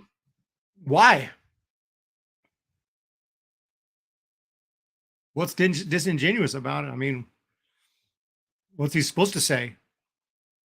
What's Kruger want him to say? This is bullshit. I can't believe they didn't let me finish the last 3 games. It wasn't my fault. They gave me a crap roster full of crap players. I'm so pissed off. I can't believe it. I brought this game a franchise record of 107 wins. I came here and tried to push us to the playoffs, almost made it in 2020, did make it in 2021 with the most wins of all time. 2022, 500 with a garbage team. Watch anyone else make that team go to 500. No one could have done that but me. And then I came out and I pushed this crap team, this garbage team, almost into the playoffs even this year until we finally fell apart because we can't hit with runners in scoring position. I should have went up there and hit for them, but unfortunately, that's against the rules because I'm not on the active roster. Ground out to second to end the inning. So fuck Farhan, fuck this team, and fuck y'all. That should have been the statement. And Kruger would not have found it disingenuous. Any public statement will be bullshit. Exactly. Pardon the language, but I had to finish out the statement. Kruger is a hack who hates that he shares the same planet as Kapler. Any better sources? Did they? What a statement that would have been.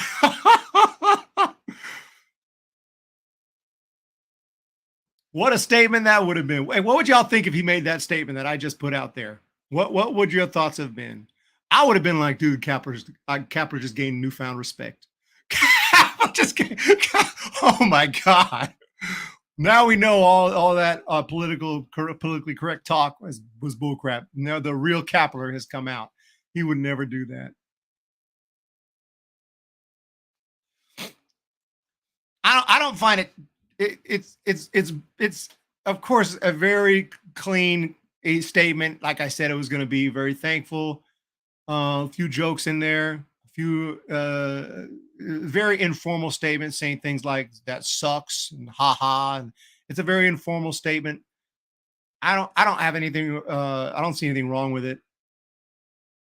I think it's relatively genuine. I mean, did he let all his thoughts known? Of course not. He has some negative thoughts, and some of them, like I just said, but he's not going to say that.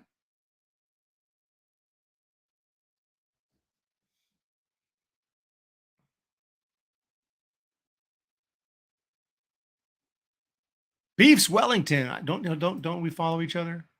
Yes, we do. Beefs Wellington. Vegas had the Giants win total 80.5. Kapler yet again has a shit roster to deal with and gets scapegoated for it. Yeah, he didn't get to 80.5. He got close. He got close. He got close. The expectation missed by a game or two max. Kapler sucks. I mean, the team wasn't expected to go. If you got a team that's expected to win 100 plus games, you go out and suck like the Padres or the Mets or the Yankees. That's when I'm like, dude, what happened out there? You got the roster. The front office did their job, but something else went wrong. But this team, the roster wasn't expected to be that great. Not a bad guy, just a bad manager. It's weird not seeing him in the dugout every day. It's really weird not seeing him. Here's the pitch on the way. We're back to baseball here. 1-0 the count in the top of the 6th inning. Still no score.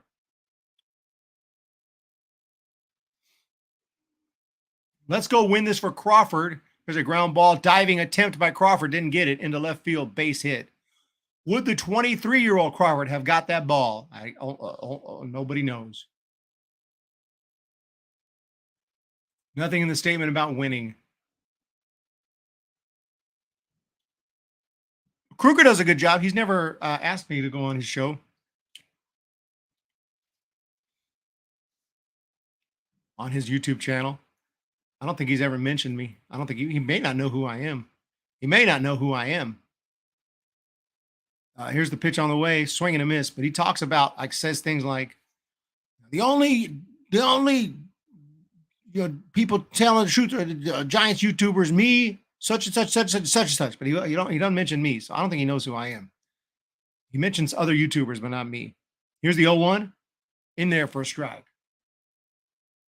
which is fine with me. Gabe Kapler was a scout, like AJ Preller said. Enough said. Zaidi fools us already. Now he doesn't care about us Giants fans. He tricked us all. Too many bad moves that call the Giants roster for nothing worth. 0-2. Big hack and a big miss for the strikeout. Down goes JD. JD Martinez strikes out. By the way, I didn't mention that Brebbia is in the game now. I'm not surprised. I knew they weren't going to let him work on that no-hitter he had going. So Brebbia, that's why I didn't get fired up over it. If this game was like 5 years ago, I'd be pissed. I'd be screaming. I'd be like, what? They took him out? But I totally understand. I don't understand it, but I expect it now. I expected they were going to take him out after his pitch count was up. He was getting a little wild. And I was like, there's no way that they're going to leave him in. So their pitch is called ball, but it was a strike.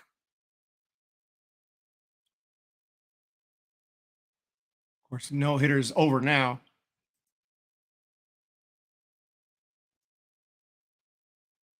That one is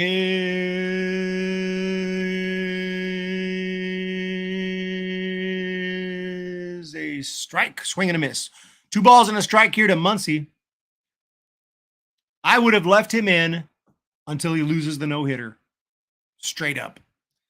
You think we're going to see any of the money from those cruise patches used for the payroll? Highly doubt it. That's going right in their pocket. Pitch on the way, down low. What would you expect? Zaidi was in the Dodgers front office like hiring a Chinese spy. Bob Melvin. Bob Melvin's not impossible. That's a former Giant. I'd say he spent the majority of his career. Am I wrong on that? Didn't he spend the majority of his career? Or no, maybe not. Maybe not. Ball 4 with the walk. No, not even close. He was here for 3 years, but it felt like he was here for forever, but it was only 3 years. And then he went to Baltimore for 3, Kansas City, Boston, New York. I didn't realize he was hanging out in the American League for all those years because I'm nationally fan. So I didn't even know he played all the way through 94. He played in 94. He played in the strike year. Bob Melvin was still around.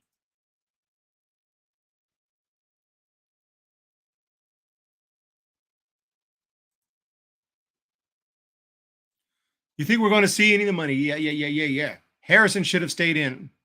Farhan made the call to take him out. Not my fault, Logan. Oh, I didn't even get excited. I knew they were going to take him out. The only thing to get excited about is a combined no-hitter. That would have been cool, but already that's over with the Will Smith base hit. And that's going to be it for Brebbia. Out comes Kai Correa making the move. So Correa is going to take out Brebbia, and to the bullpen we go. Is it Tyler Rogers coming in? I didn't quite catch who it is. That'd be my guess. Taylor Rogers, not Tyler. It's going to be Taylor Rogers coming in to pitch.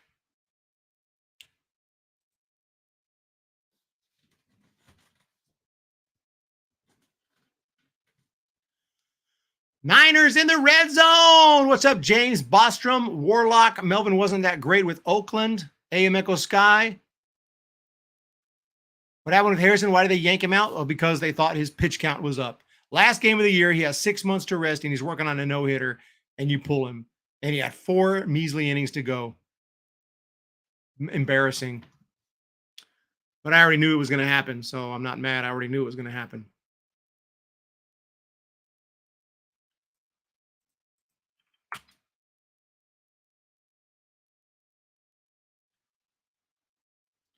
I knew it. You knew it.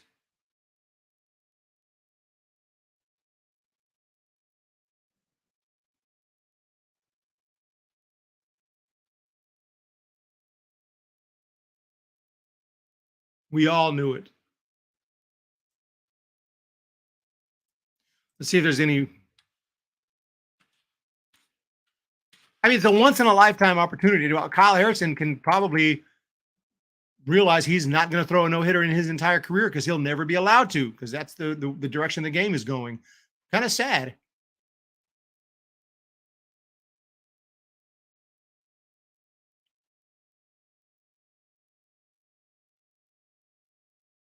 Harrison did throw a combined no-hitter back in high school. That's what he's going to have to hang his hat on. And even that was combined.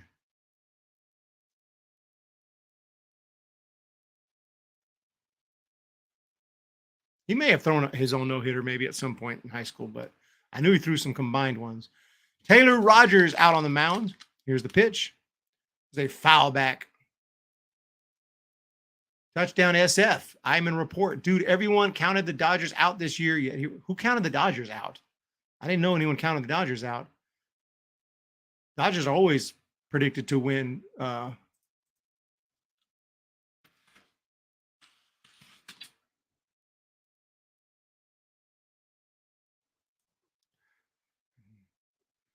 Counted them out. I'm going to check something out. This article is from March 30th, 2023. This is CBS Sports putting their predictions. And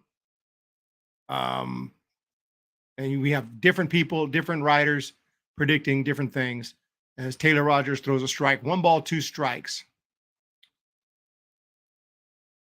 National League West. You're right. Everyone was picking the Padres. Everyone was picking the Padres. But everyone probably were picking the Dodgers as wild card, I'm going to guess. Yeah. Well, 3 out of the 6 predictors had the Dodgers as a wild card. Yeah, I guess you're right. That's crazy. Everyone was all in on the Padres. But look at how many. Here's the deal. This is before the season even started, and 4 of 6 of these writers had the Giants finishing 4th. Here's the pitch upstairs. They all had the Rockies last. 4 of 6 of them already had the Giants in 4th, and that's where we ended up. We are who we thought we were. We are who we thought we were. So you can't blame it all on Cap. That's the team that was constructed. Curveball in there for strike 3, and that's a strikeout for Taylor Rogers. 2 down in the inning. That'll bring up, that was, by the way, Colton Wong, who just struck out pinch hitting for Taylor. That'll bring up Ahmed Rosario. I'm curious how they did in some of the other divisions. Taylor Rogers looks in, the pitch is grounded up the middle. That's through for a hit. That could be a run. They're going to wave him in. Here comes the throw, not in time, and the Dodgers have taken a 1-0 lead here in the 6th inning. Will Smith comes across the plate with the first hit and first run of this game. They weren't wrong to think the Padres were going to be good. Joe Espada will probably be a candidate, but I would guess I didn't. Yeah, maybe not experts, but still, I mean, at least they're sports writers, and we can get. This is just an idea. Look at this. 5 out of 6 had the Cardinals in first, and the one that didn't had them in second. Curveball inside. What a disappointment. The St. Louis Cardinals. Wow. What an absolute meltdown for a team. And look at all of them had the Reds in last, and I probably did too. There's a check swing outside, except for Matt Snyder. Matt Snyder was on the right track. He had the Reds in 4th and the Cardinals in 2nd. But wow.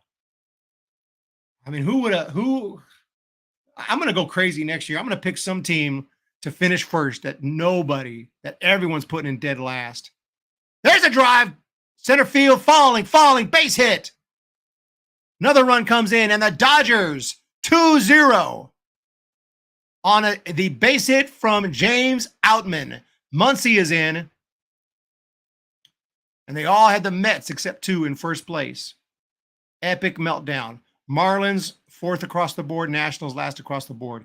Like completely off. If I'd have picked the Mets to finish like down near last and the Marlins to make the playoffs and the Cardinals to finish last and the Reds to be a playoff contender, people would have called and the Padres to suck. People would have thought I was an absolute complete idiot. And that's exactly what happened. Here's the pitch to the next batter. It's in there for a strike. And it's Kike Hernandez at the plate. Veteran player. Longtime Dodger, went to the Red Sox. Back now in, what's the Dodgers called? The blue and red? We just kind of consider it blue, right? But they got a little bit red too. Here's the 0-1. Oh, man, he crushed it. Right, left field, back, and gone. Kike Hernandez just absolutely obliterated that baseball up into the bleachers in left field, and the Dodgers have cracked it open. 5-0, just like that, from a no-hitter to a 5-0 lead. After removing Kyle Harrison, brilliant move on the part of Kai Correa and the Giants front office, who may have told him to do it. As working on a no-hitter, you pull him, and the Dodgers just quickly strike with 5 runs off the bullpen. Absolute appropriate way to close out the 2023 season. Here's the pitch to Betts, and that's in there for a strike, 0-1. Holy Moses.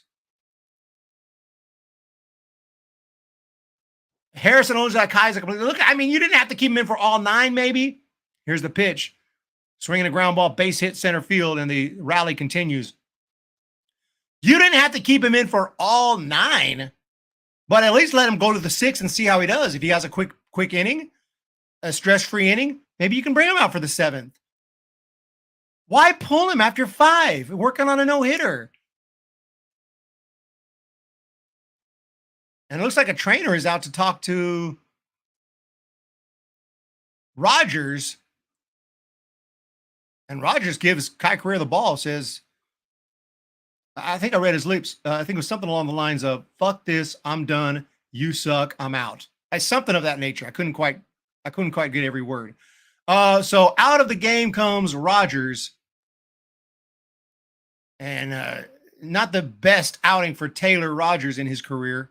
And the game is completely out of hand just like that. Well, it really worked out well. Didn't it work out well to take him out? I think it did. I think it's worked wonders. You know, guys working on a no-hitter, you can let him get to 100, can't you? Can't you let him get to 100? You think his arm's going to fall off or what? Obviously, it hasn't worked out. Taylor Rogers, something wrong with him. He's hurt. He's out. He'll have all offseason to recover. And I'm worried this game may get more out of hand. I'm worried this may get more out of hand.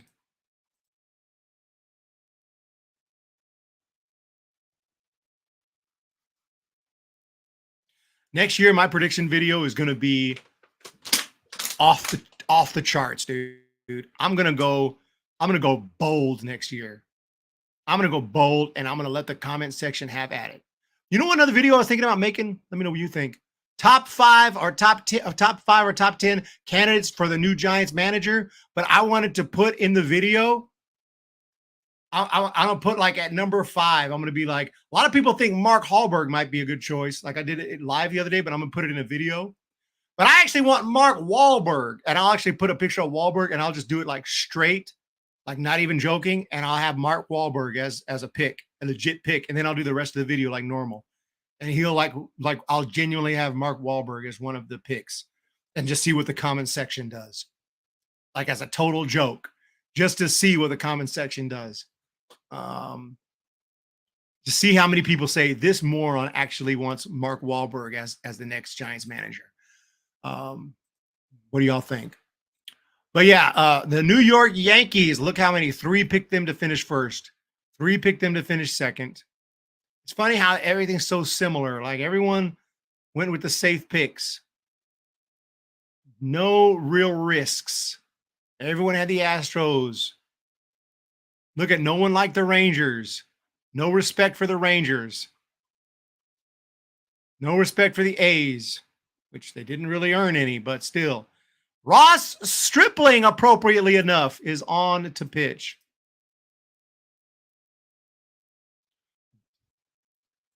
I know he's a Red Sox fan, but it's just a joke, just to see what people say in the comment section. Because it rhymes with Hallberg. Imagine if he was the manager.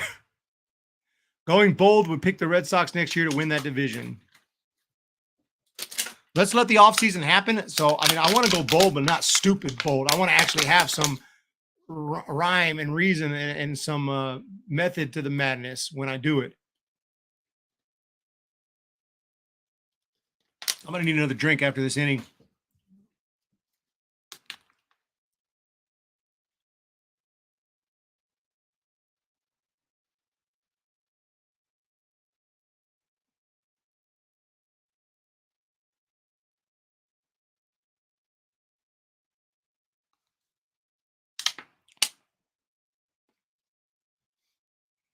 Lars Ulrich would make a funnier joke as manager. Metallica and oh yeah, you're right because they're Giants fans. I can do that too. Throw a couple celebrities in the list.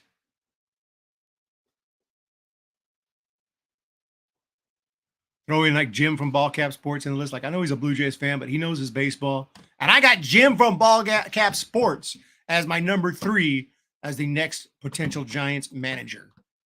Make it like a total joke. But I have to have some real ones in there too, so people are confused. Like, is this serious or is this not serious? Freddie Freeman 0 for 2 today, stands in, hitting 332 on the year, 411 on base percentage. Here's the pitch, and he swings and misses.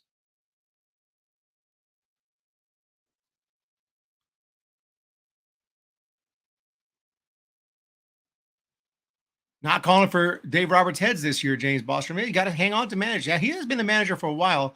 There's a pop-up foul back, and is it out of play? I think so. Souvenir. Who are the longest tenured managers? It used to be like every manager had been there for a while, most of them anyway. Connie Mack, like I said, managed for 50 freaking years. I mean, I think it's Francona. Yeah, Francona goes back to 2012, just over 10 years. Look at how many. Sorry, it's an advertisement. Look at how many teams have brand new managers. Giants, White Sox, Royals, Marlins, Rangers, Mets have a brand new manager. Blue Jays have a brand new manager. Angels have a brand new manager. Phillies have a brand new manager. Rob Thompson's still relatively new. A's have hired recently.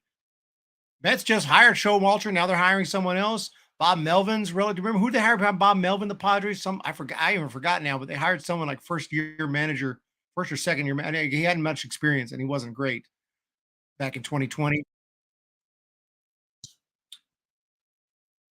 Cardinals have hired recently. Red Sox have hired recently. Dusty Baker hadn't been there too long. Like almost a half or more of the teams have relatively new managers. Even Gabe Kapler hadn't been around that long. Almost 4 years. Here's the 3-2. Swing and a miss! And that's it. The Giants get out of the inning. 5 runs for the Dodgers. I like the AAA manager, Dave Brundage, a unpopular choice. Put in Tony La Russa as a joke, people would go ballistic. Have him be the first one you mention. Oh my gosh. I have to have somewhere where I can prove that it was a joke. So when I get totally canceled, I can prove that it was a joke. And I just wanted to see, I was basically trolling the audience. I'm going to get some more water, ladies and gents. We'll be back very shortly. Thank you guys for your support. 25 in the chat.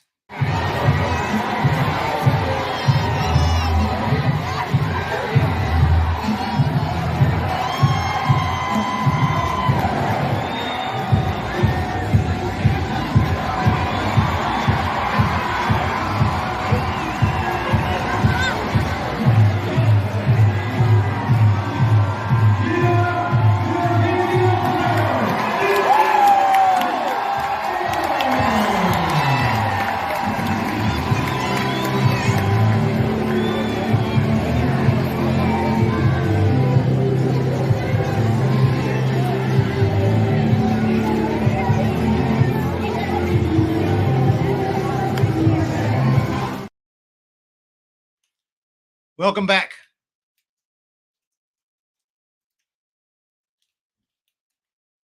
Get some more water.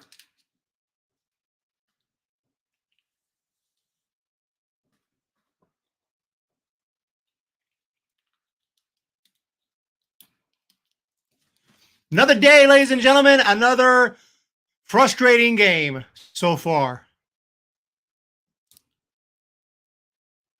Spliced in with a baby photo bomb at the end. Oh, we can do that. Take your water breaks. You betcha. Brundage would be a good bench coach. You can start there, yeah.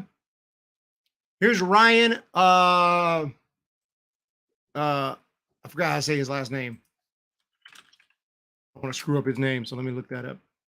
First pitch is in there for a strike. I know he's been with the Dodgers minor league system. He's one of their top prospects. Pepio, Ryan Pepio. That one is inside. Thank you for hitting the like, Brostrom.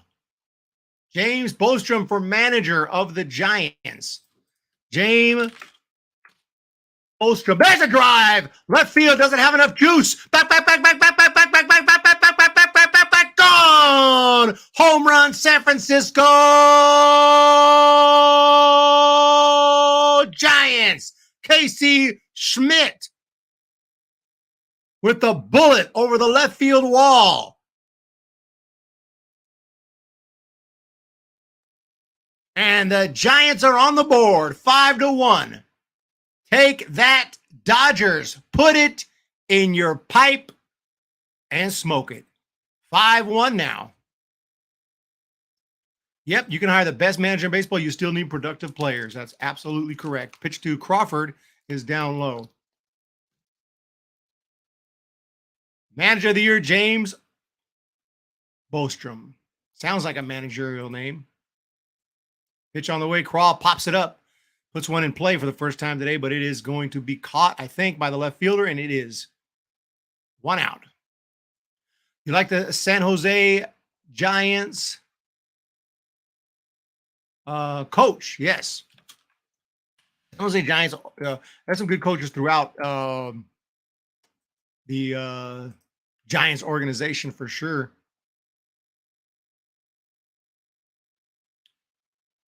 Right now, it's Jeremiah Naxted. He's a new manager here in San Jose. I don't know a whole lot about him. Jeremiah Naxted.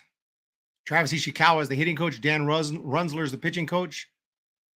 And Edwin Villegas is the fundamentals coach. Jeremiah Naxted. Has anyone heard of him? I've heard of him only because he's the manager of San Jose. That's it. Pitch on the way, outside. Thank you, Robert Rocha. Obviously, it's sarcastic, but what's your opinion on Buck Showalter? He is too old. Yes, too old to start the managerial career with the Giants.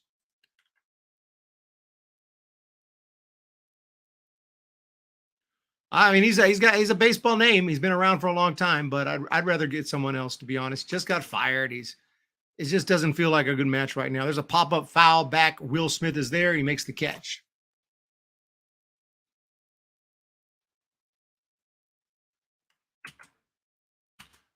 Jeremiah Backstead. He actually has a LinkedIn.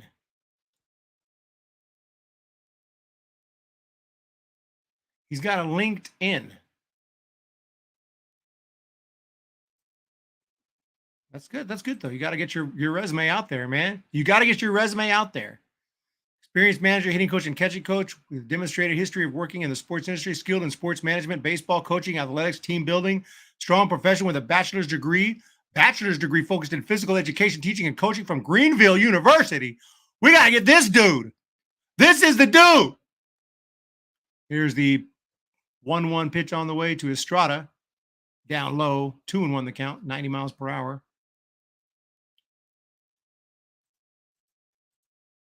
Jeremiah Naxted.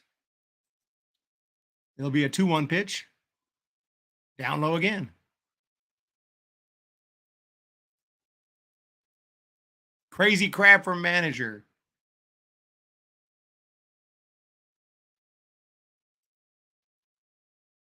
He's only 67. I'm older than him.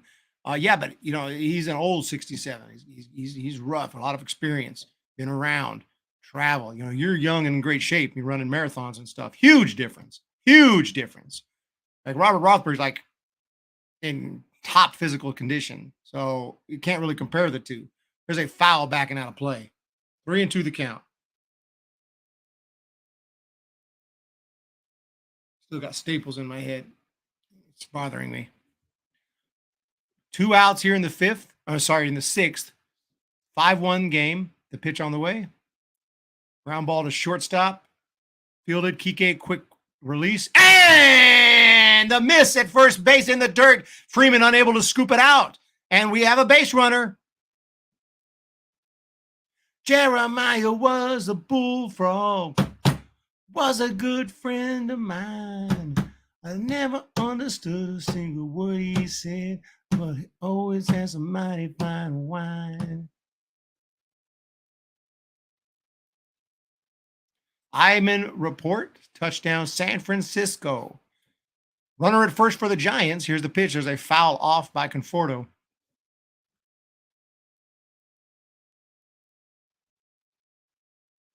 Yeah, I've heard of that song, obviously. Most of us agree the Johnsons don't change their marching orders the postseason every year, and not buying stars the next GM will be that some kind of failure. There's a ground ball foul again from Conforto. Harrison is the real deal. He looked good today. That's the one bright spot for today so far. Harrison has looked really good. And who knows, Giants on the board, 5-1, maybe a comeback in order, maybe a walk-off home run from Brandon Crawford, which would be an insane storyline. I don't think he's returning. I don't think the Giants want him.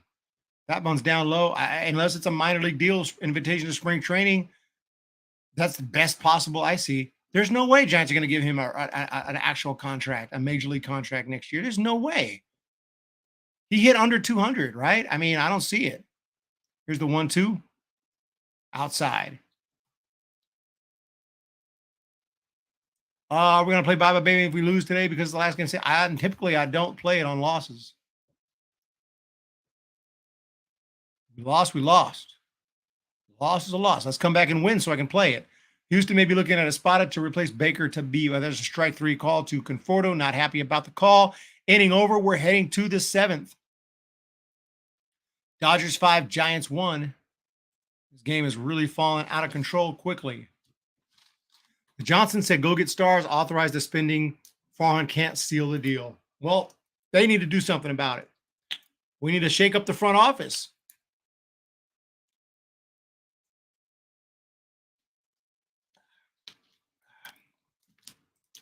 We do have some people on. Let's check out the Giants prospects right now. I have scouted them in person, most of them. I'll give you my thoughts. Because this is our young. These are guys we have, and we don't have our free agents yet. We don't know who we're going to get. Kyle Harrison, we just saw today, genuine. He will be in the rotation next year. That's a given. Marco Luciano, this guy's a stud. There's a reason he's been one of the hot prospects for so long, and he comes in at number 2, and we've seen what he can do out there. He hasn't really broken through at the big league level yet. A little bit of swing and miss stuff. I like his defense. I like his speed. I like the excitement factor and all of that. But he only hit 231, 9 for 39 without a home run, without an RBI. So it wasn't that great. And in the minor leagues this year, he wasn't that great. So he's kind of a Ramos deal where you're not hitting in the minors and you're not hitting the big leagues either. He hit 228 in Richmond and 209 in Sacramento. So he's unproven. He's exciting, but unproven. Carson Weisenhunt, we won't see for a while. Decent stuff. Definitely someone to watch as he moves through the minors. Bryce Eldridge is a beast. Saw him play with San Jose. Quick bat, good arm. Sorry, great arm. Quick bat, super tall, lanky, intimidating, really good. Back to the game. Pitch on the way to Will is in there for a strike. 0-1. Will Smith 1 for 2 with a hit by pitch and a single. Walker Martin has a friend named Martin Walker. 2 prospects, right? Pitch. Swing and a miss. Misery loves coming. Thank you, David Jackson. Who wants a player who's hitting 197? Crawford is done.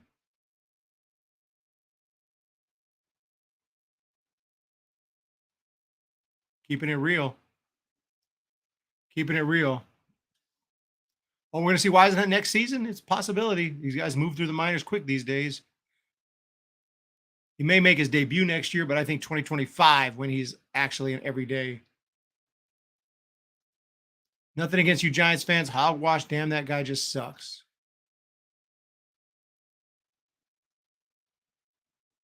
That one is outside. Wait, this channel is cool. Nothing against you Giants fan. Why would that be against Giants fans? This is a Giants channel.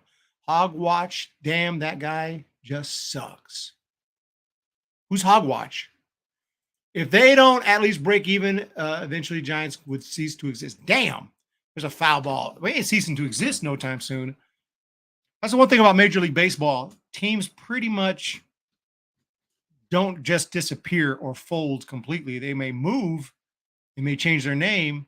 And there have been a few teams that folded early in Major League Baseball's history, but there's a foul back. Like you could say Montreal Expos kind of went away, but they didn't really. They just moved to Washington and changed their name. Washington Nationals are the Montreal Expos. So some teams will move, change their name, but the organization, the franchise, technically continues to exist. Now, hopefully that doesn't happen with the Giants. Hog is a Padres YouTuber. That one is outside. Hogwatch. I don't know no Hogwatch.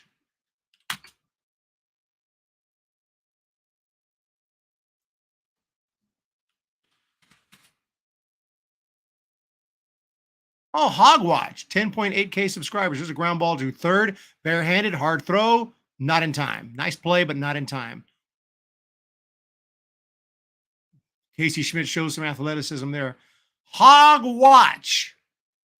San Diego Padres consist of my post. My mom had to pull the remote away from me on a daily basis as I couldn't get. Hogwatch. Here it is, the post games as well.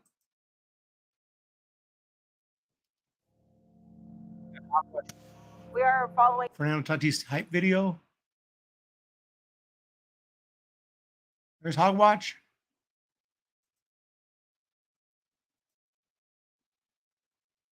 Oh, nice setup.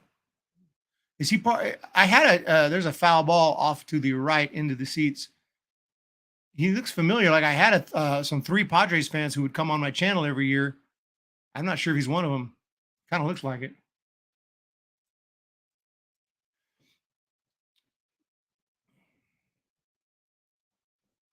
Pitch on the way. Yeah, maybe he's not one of the 3, but yeah, I have 2 or 3 guys who come on, Padres fans. Niners might go 17 and hope they can avoid major injuries, which never happens. It's very tough to avoid injuries in the National Football League.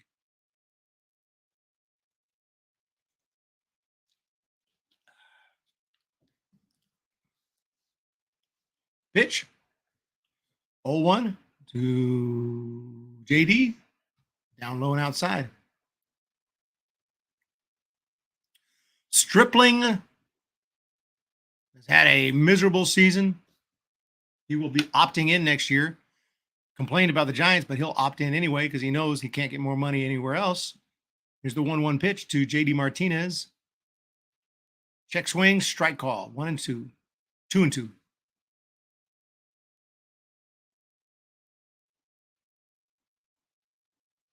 Red Poppy, I don't follow all the drama with the Johnsons. What drama is there? I just follow their baseball moves, and that's enough for me to conclude that they are taking us all for a ride. Yeah, they create drama with them. I don't know what pitches down low. I don't really know what's wrong with them other than we need some money in the front office, and they need to let them make the moves. You know how it works is just weird in Major League Baseball. You got to spend the money. Don't pocket that crap. Let's get some players. You will make more money in the long run if we can win some more World Series championships. Swing and a miss, strike 3.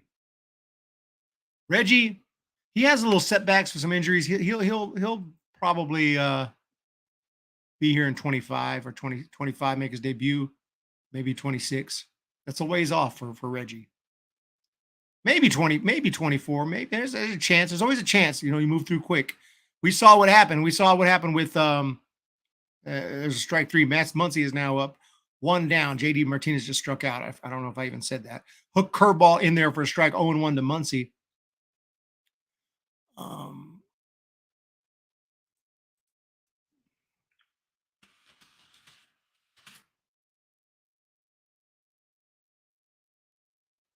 Here comes the 0-1 pitch on the way. Swing. There's a pitch that he holds up, but it gets away from the catcher, and that will advance a runner. Not sure how he didn't catch that ball, but a 1-1 count, runner now at second. I think that'll be a pass ball. But we moved Wade Meckler up like lightning fast, so you never know. If someone starts to tear it up, they will move up.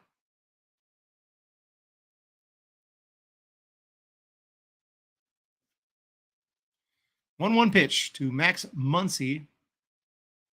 Check swing, strike. Rodriguez and Jose Cruz as managers? Which Rodriguez? Oh, you're talking about the prospects. You're talking about our prospects. I was thinking Jose Cruz, the retired Jose Cruz, the Astros. No, yeah, prospects.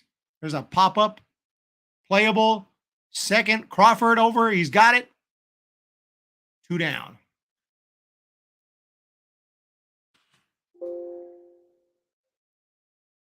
Two outs in the inning.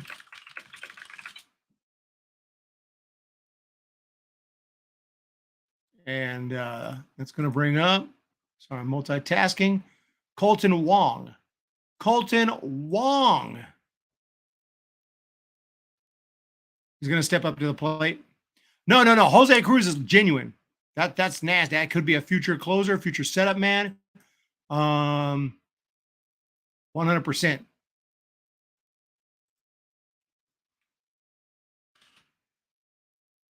I think you're talking about Randy Rodriguez. We may have a few Rodriguez's in the Giants system. Randy Rodriguez, another good pitcher, solid arm. Kind of remains to be seen on what he's going to do. But he does know how to throw strikes.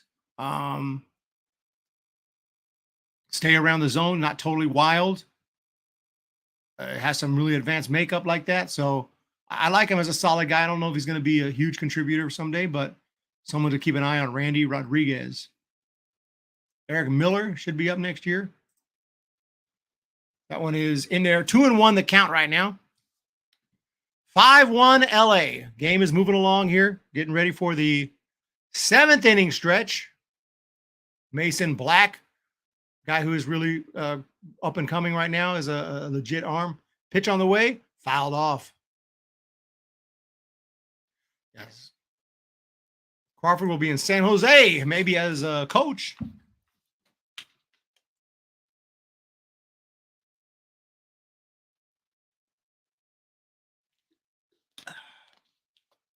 Some players do finish their career in the minor leagues after being a superstar.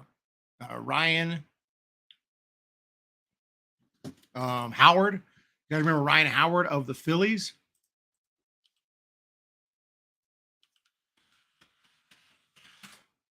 I've had a Ryan Howard recently too. I think he's finally moved on somewhere else or retired. Now I'm curious. I'm gonna look where he's at. Here's the pitch on the way. There's a swing and a fly ball from Wong, left field down the line. Long run. He's got it. Conforto makes the catch, and that's going to do it. We used to have a Ryan Howard. He's no longer in baseball. This is our Ryan Howard. 31st round. He went through the minors. He got to AAA. In 2019. Went back to AA 2021 and hit only 207, and the Giants finally released him. But the real Ryan Howard actually was an MVP, Rookie of the Year, looked like he was going to be a future Hall of Famer. And all of a sudden, 2016, he hit 196, and he had to go to the minor leagues in the Rockies and the Braves organization trying to get back.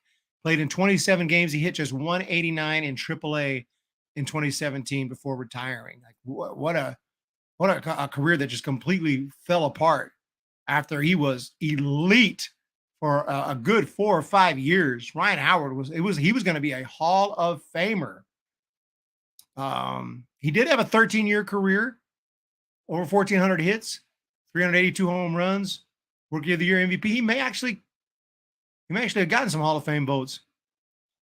Or was he on the ballot even? Maybe he's going to be on the ballot in 23. I mean, in 24. I think he was on the ballot. No. 2024?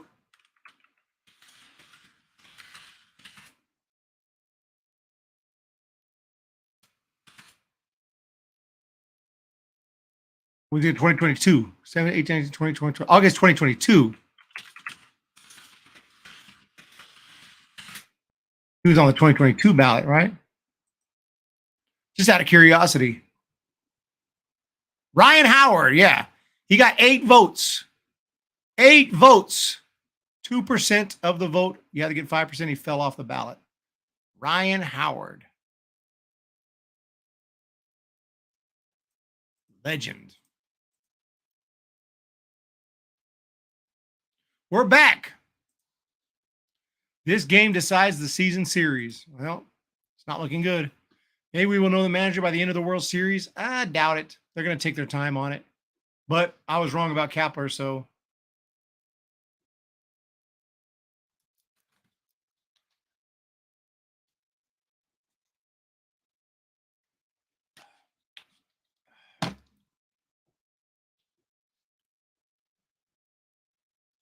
This game decides the season series. Maybe Caleb, but not definitely. Howard was in his prime, was a beast.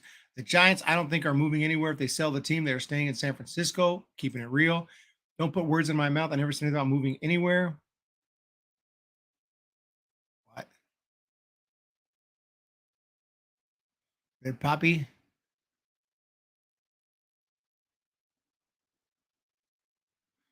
I thought I saw Howard. Yeah, 2022 ballot. Howard ran into injury issues. Yeah, for sure. I mean, he was healthy enough to get back out there, but couldn't hit. Thank you, James Bostrom, for being here. Yeah, Green Applegate more tolerable after a while. Seattle bringing in the Rangers from a shot at the AL West Division just now. Ooh, that's it.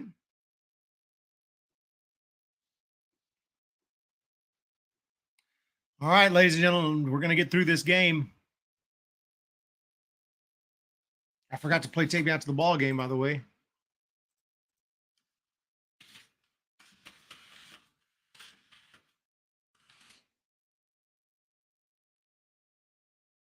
It is 7th inning stretch. Jock Peterson is up the plate. Pitch is grounded over to second. He's got it. Throw to first. 1 down. Got to keep the tradition going.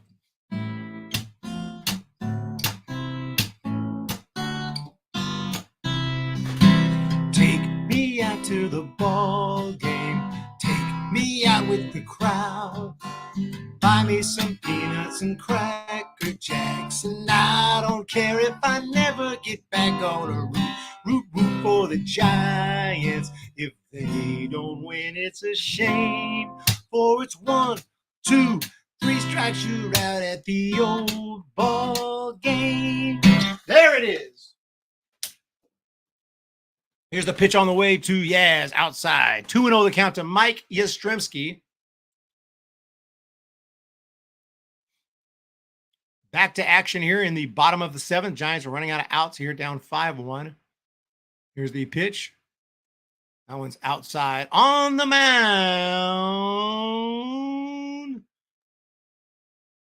Is it still Pepio?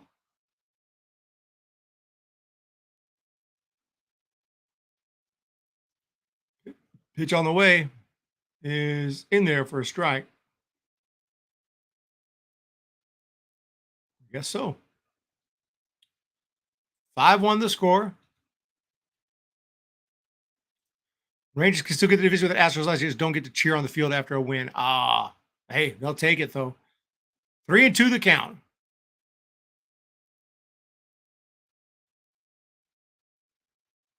Guy who wrote me that never had been to a ball game. That's insane.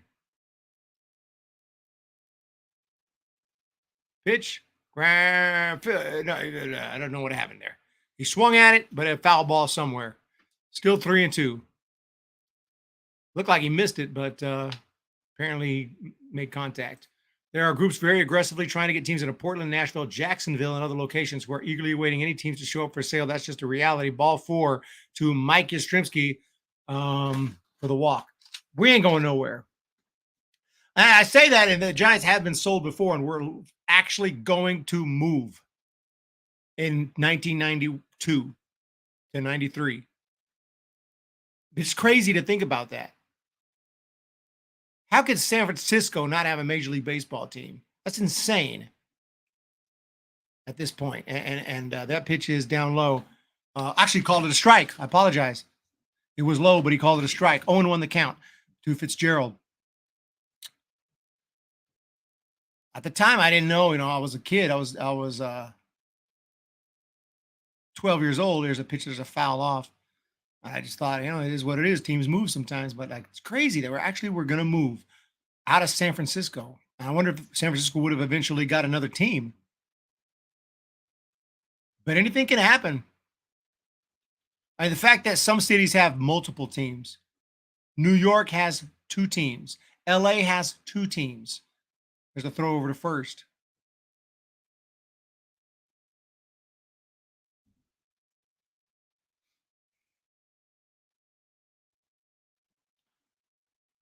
Yeah, I think they were going to go to St. Petersburg, probably be the St. Petersburg Giants, but maybe they would have called Tampa Bay. And they were going to have the stadium. That stadium was built. Swing and a miss, strike 3. That stadium was basically built for the Giants. They built it to get a Major League Baseball team, and they got one. And it didn't happen. Ownership is still a problem. If they sign Farhan to an extension, they need to sell the team. Who's the umpire behind home plate? None other than Lance Barrett, one of the worst. Here's the pitch. Swing and a miss from Sable. David Arrieta at first, Chris Siegel at second, Nestor Ceja at third.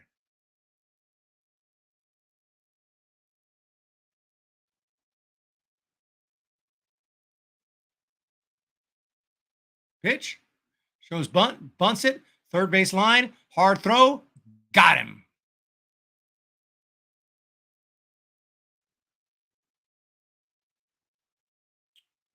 That's going to do it for the San Francisco Giants in the 7th. On to inning number 8. Rosario, Outman, Kike coming up for the Dodgers. Thank you for the support. We are getting towards the end of the 2023 regular season. Purdy with a bomb. Please don't put words on. Never said moving team is easy. What now? Why okay? What's going on up in here?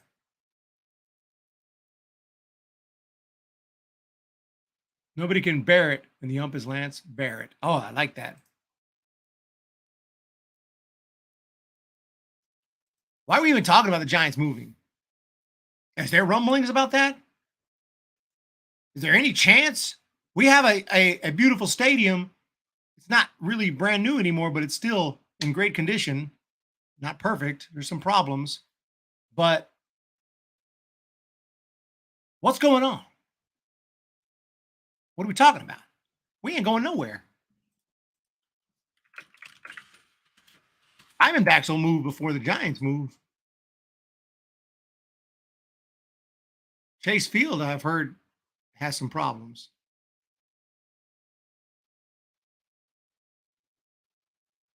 Brewers, right? Brewers. They want to improve their stadium, Miller Park, American Family Field. And they're looking to move. They're looking to bounce. Stadium needs upgrades. The roof is jacked. The outfield panels are jacked. The concourse is jacked. The bathrooms are jacked. The club levels are jacked.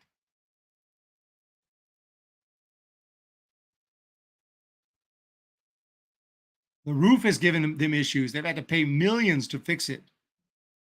Scoreboard problems, PA problems.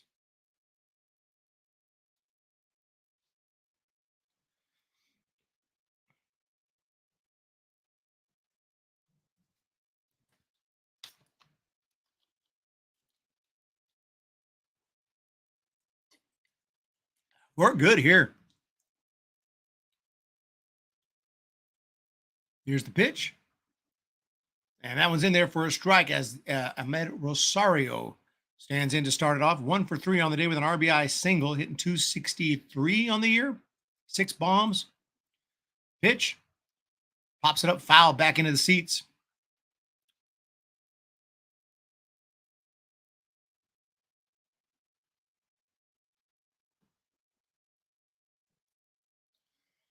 Beautiful day in San Francisco, California. Do they have to put the advertisement on the mound? I don't know if that's real. Sometimes it's not even really there. It's like a CGI. 1-2 the count. I mean, do they have to put it on the mound? I mean, how far are we going to go here? They didn't used to do that. Here's the pitch. Down low and outside.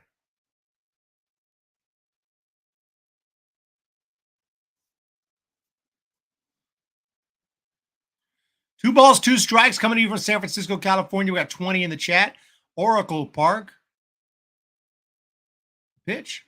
Ground ball, right side of the infield. Played at second base. Estrada to first for the out.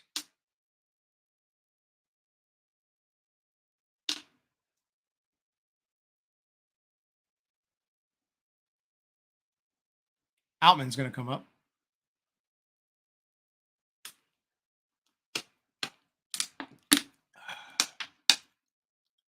James Outman 1 for 2. Good hitter. 23 bombs this year. The pitch.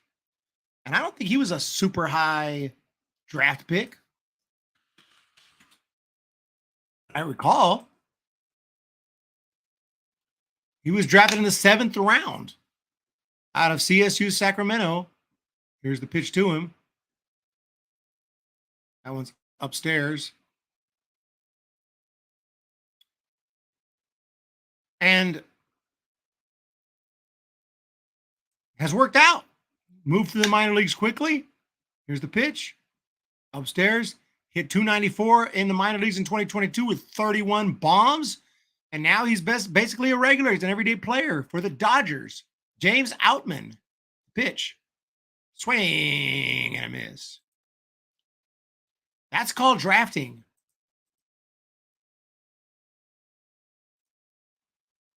Who did the Giants draft in that round, in the 7th round of 2018? There's a high fly ball, center field, playable, left center field. It will be caught by Tyler Fitzgerald. That round, the Giants drafted none other than Edison Mora. Edison Mora, who was recently with the he was recently released. He was recently released. He was with the San Jose Giants. Or was he released? Maybe not. Maybe not. Maybe he's still with us. I apologize. Edison Mora. There's a different Mora, or a different guy with similar name we released. Okay, he's in high A, hitting 191 though. I thought we released him, but maybe not. Edison Mora. We could have had Outman. Could have had Outman. Here's the pitch. Curveball, strike call. No, he was released. I'm right. I remember that right. He was released. Status released. I thought he was released. Edison Mora, released.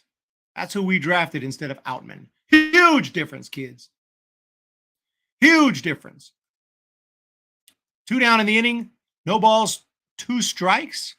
5-1 Dodgers. Kike Hernandez at the plate. The pitch. High and outside. We got to draft better. No player is going to come here. Free agency will end in disappointment again, says Joe Boyd. Pitch. Outside.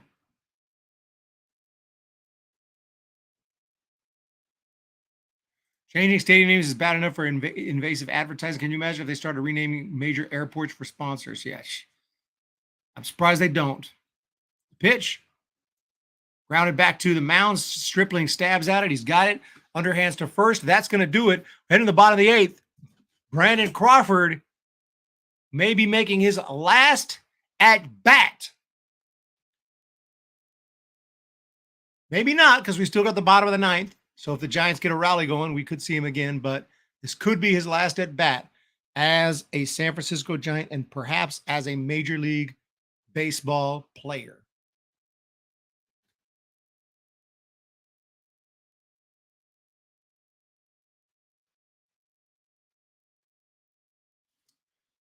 Ohtani should stay with the Angels. Farhan never tries.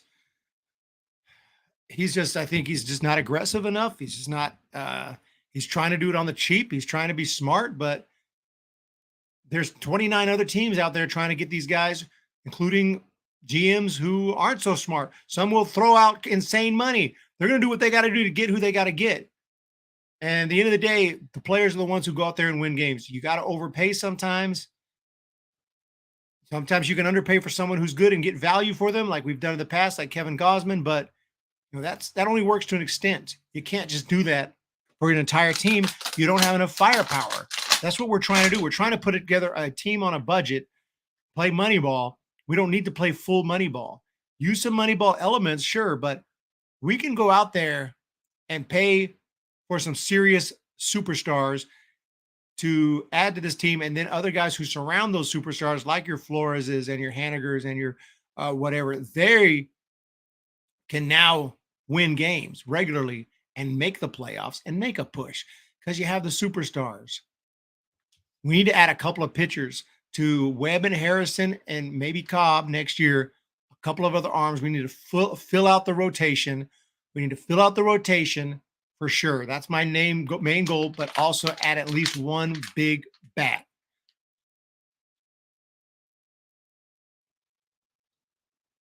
Here's the pitch to Casey Schmidt to start the inning, high and outside. We're at the bottom of the 8th.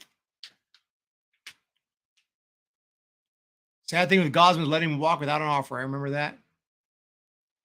Casey Schmidt hit a solo homer. Here's the pitch. Oh, he drills another one. Center field. Doesn't have enough juice. At the warning track, it is caught by... Wait, what happened here? What's going on? What's going on, Balk? What's going on? Timeout? Ball on the field? What's happening? We got a situation. Okay, we get a repeat. Thankfully, that ball wasn't gone. Otherwise, we'd be pissed right now if he hit a home run and then they said no, doesn't count. Time was called, so Casey Schmidt's second life. The 1-0 pitch. Drills it! Left field! Doesn't have enough. Back, gone! Second of the game. New life and a home run from Casey Schmidt. Just needed another try at it. Dodgers fans pissed. Not too pissed. They still got a 5-2 lead, but Casey Schmidt doing all the scoring today. A shot into left field and make it 5-2 Dodgers. And now Brandon Crawford.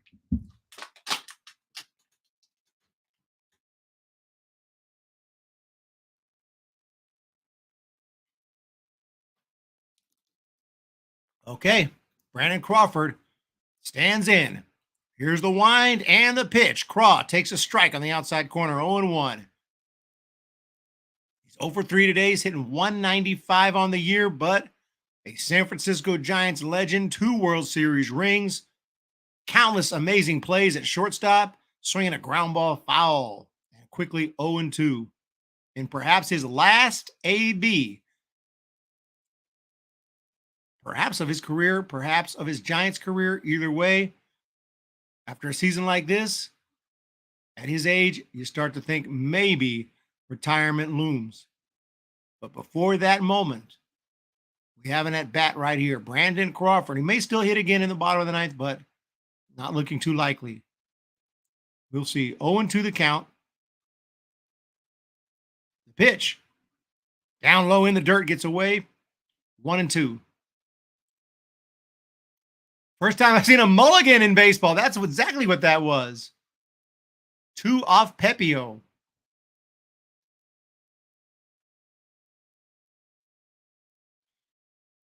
One ball, 2 strikes to Craw, the pitch. Ground ball, shortstop. Played at second. Somehow he got over there to the other side of the diamond to field it and throw him out. And Brandon Crawford has grounded out. And the crowd comes to their feet, a standing ovation just in case he doesn't come to bat in the bottom of the 9th. It's the end for Brandon Crawford. He will go out, play defense in the top half. But he grounds out, goes 0 for 4 with 2 strikeouts. Nothing overly dramatic today, so far anyway. But it would time out nicely for him to come to bat in the bottom of the ninth to hit a walk-off down by 3 if the Giants were to get a little rally going, get some guys on base. It would time out properly for him to come up for that potential moment. So let's not give up on that yet.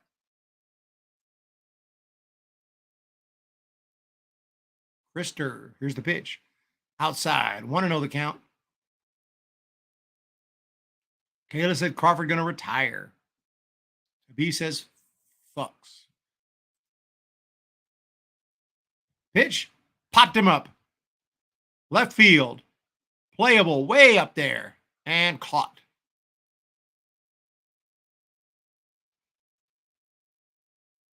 Well, this is the last day of the season. We start training tomorrow for the 2024 season. Got to start hitting the gym, getting out there and running, lifting the weights, getting the batting cage, getting out there with the glove. Because 2024, I'm making my comeback. Here's the pitch on the way to Estrada. Check swing, foul is off.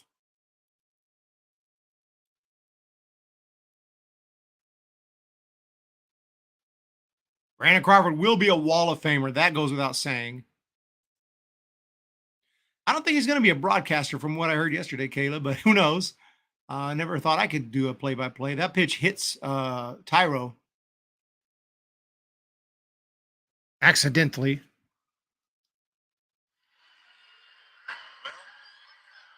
going to get hit. That's how you want to get hit. Let it graze your jersey uniform. Yeah, kind of hit his jersey, like no issues there. It's been a while since Harrison was beating the Dodgers 3 times, so no ejections, no issues. Here's Michael Conforto, runner at first now. Pitch down low. Crawford, Wall of Famer and number retired, and he'll probably get some Hall of Fame votes someday. I'm not saying he's going to get in, but he'll get some votes, even if it's just a couple. I wouldn't be surprised. Here's the pitch. Outside to Conforto. 2-0, and now a quick mound visit. Full-time spokesman for Dignity Health. I love the Dignity Health commercials from Crawford. He's a baseball player, he's not an actor. He's not an entertainer other than on the field when he's got the glove. But he just reads it like straight monotone. It's just freaking fantastic. Different Crawford, but it'd be funny for the Giants to have their own Crawford boxes. Yeah, like in Houston. DeSclafani is great when he's on. Hopefully he's great next year. Contract year motivation. DeSclafani, there's a name I've not heard in a long time. He's been hurt for a while. That pitch is inside but called a strike. 2-1 here to Conforto in the bottom of the 8th. Runner on first.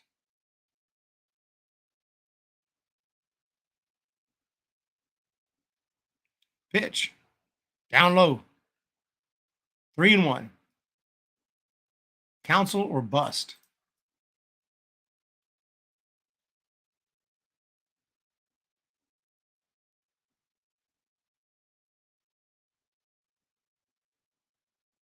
From the stretch, the pitch. Swinging a foul off. 3-2, full count.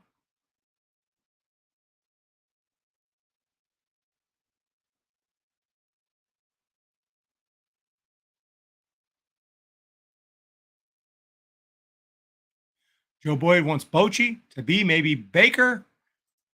I don't know if they'll do that. I don't know if they'll go with Baker after all these years, bring him back. Because, you put him in a position to fail if you don't give him good players.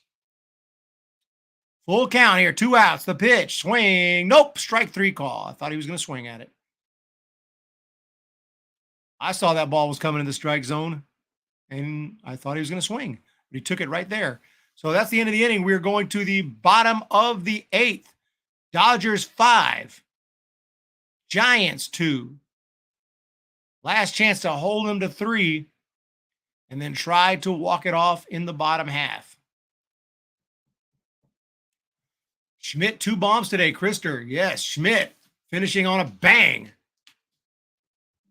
Bochy Baker, the candlestick maker. Bochy Baker, the candlestick maker. Camera's still showing Crawford taking the field for the last time. Trying to milk all the emotion out of this as possible for the TV.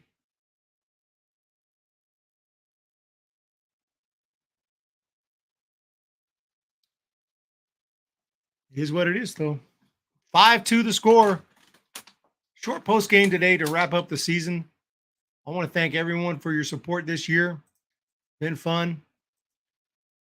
Tough roller coaster of a year.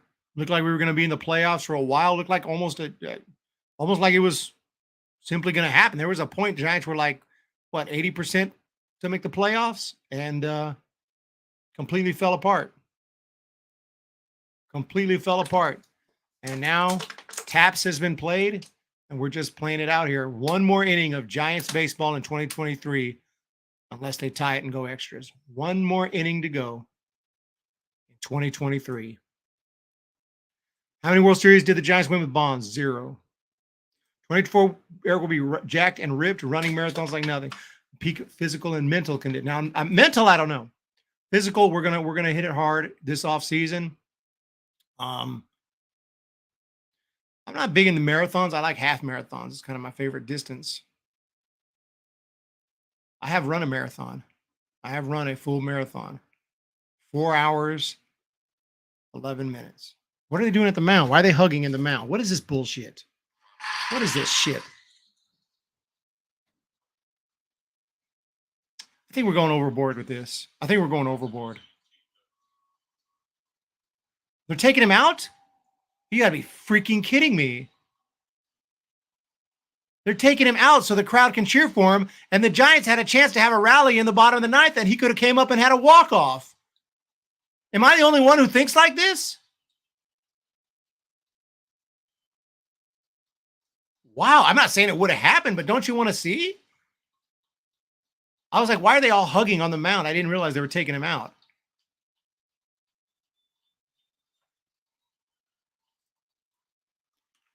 Maybe I'm just a dumbass, but I'm like, dude.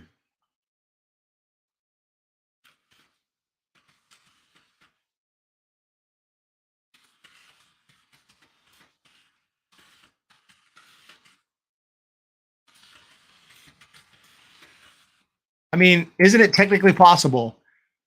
Because you think, who got the last out? I can't remember now.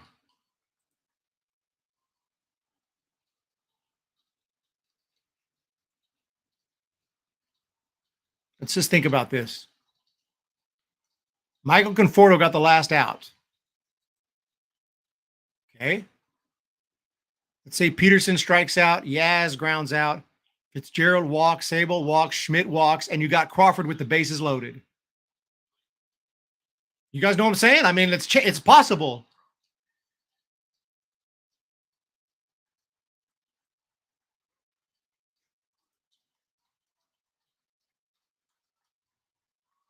Oh yeah, the Dodgers players are going to do it. They're going to do the right thing and clap for them. They're not going to, you know. We were robbed of the no-hitter possibility.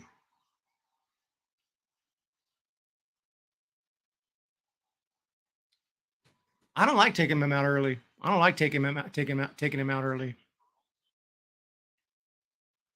Watch the Giants rally, and Luciano comes up with the bases loaded. Base hit into right field.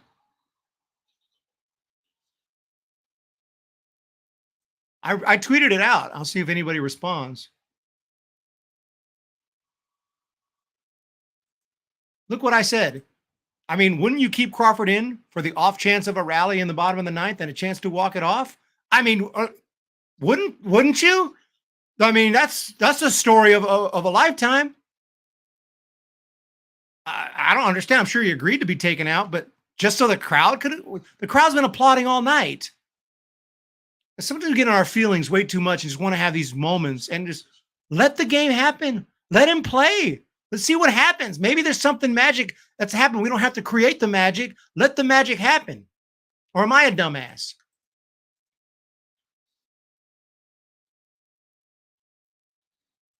Yeah, Tabi says, I can't believe I don't know who the front office, I don't know who told them to do that to let everyone applaud. I feel like it wasn't just Kai. That great career, and Crawford comes out of the game.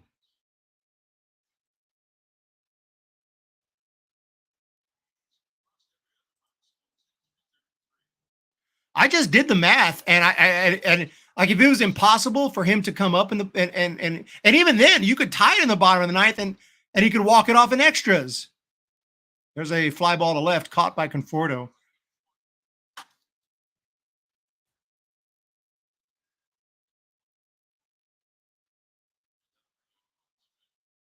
Am I the only one who's saying that?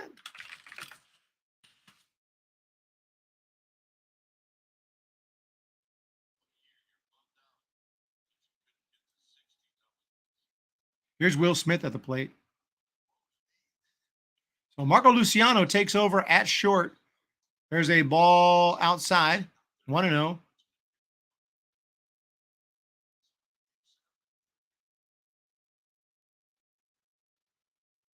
Nobody else seems to be saying it but me. Like, I'm sitting here thinking about when he's coming up in the bottom of the ninth. People are loving it. There's a fly ball to center caught. Like, I'm just trying to use a little bit of common sense here.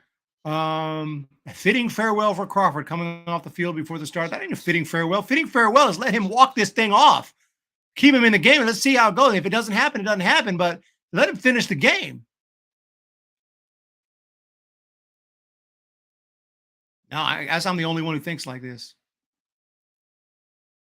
Yeah, it is what it is. I'm pissed. Here's the pitch. Down low. I'm pissed. They should have left Crawford in. You're right, Eric. Of course you leave him in.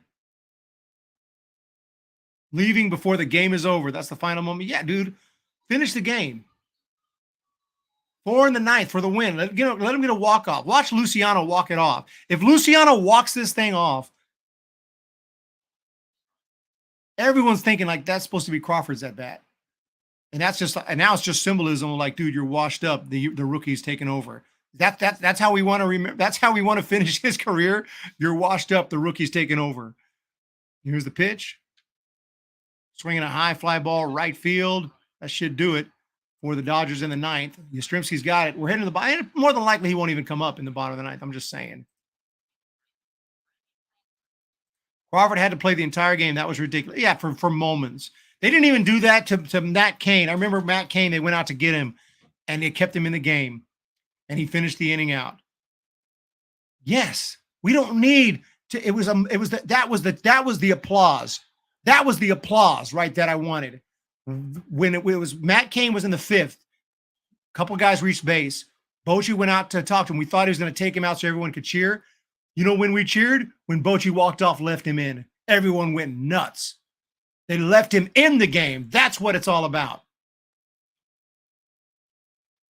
It is what it is.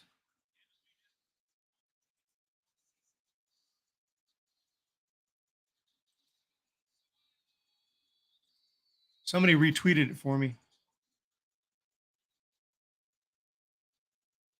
I know it's not likely, but man, that would have been something. That would have been something special, man. A walk-off from Brandon Crawford. It's all set up to happen. It's all set up to happen.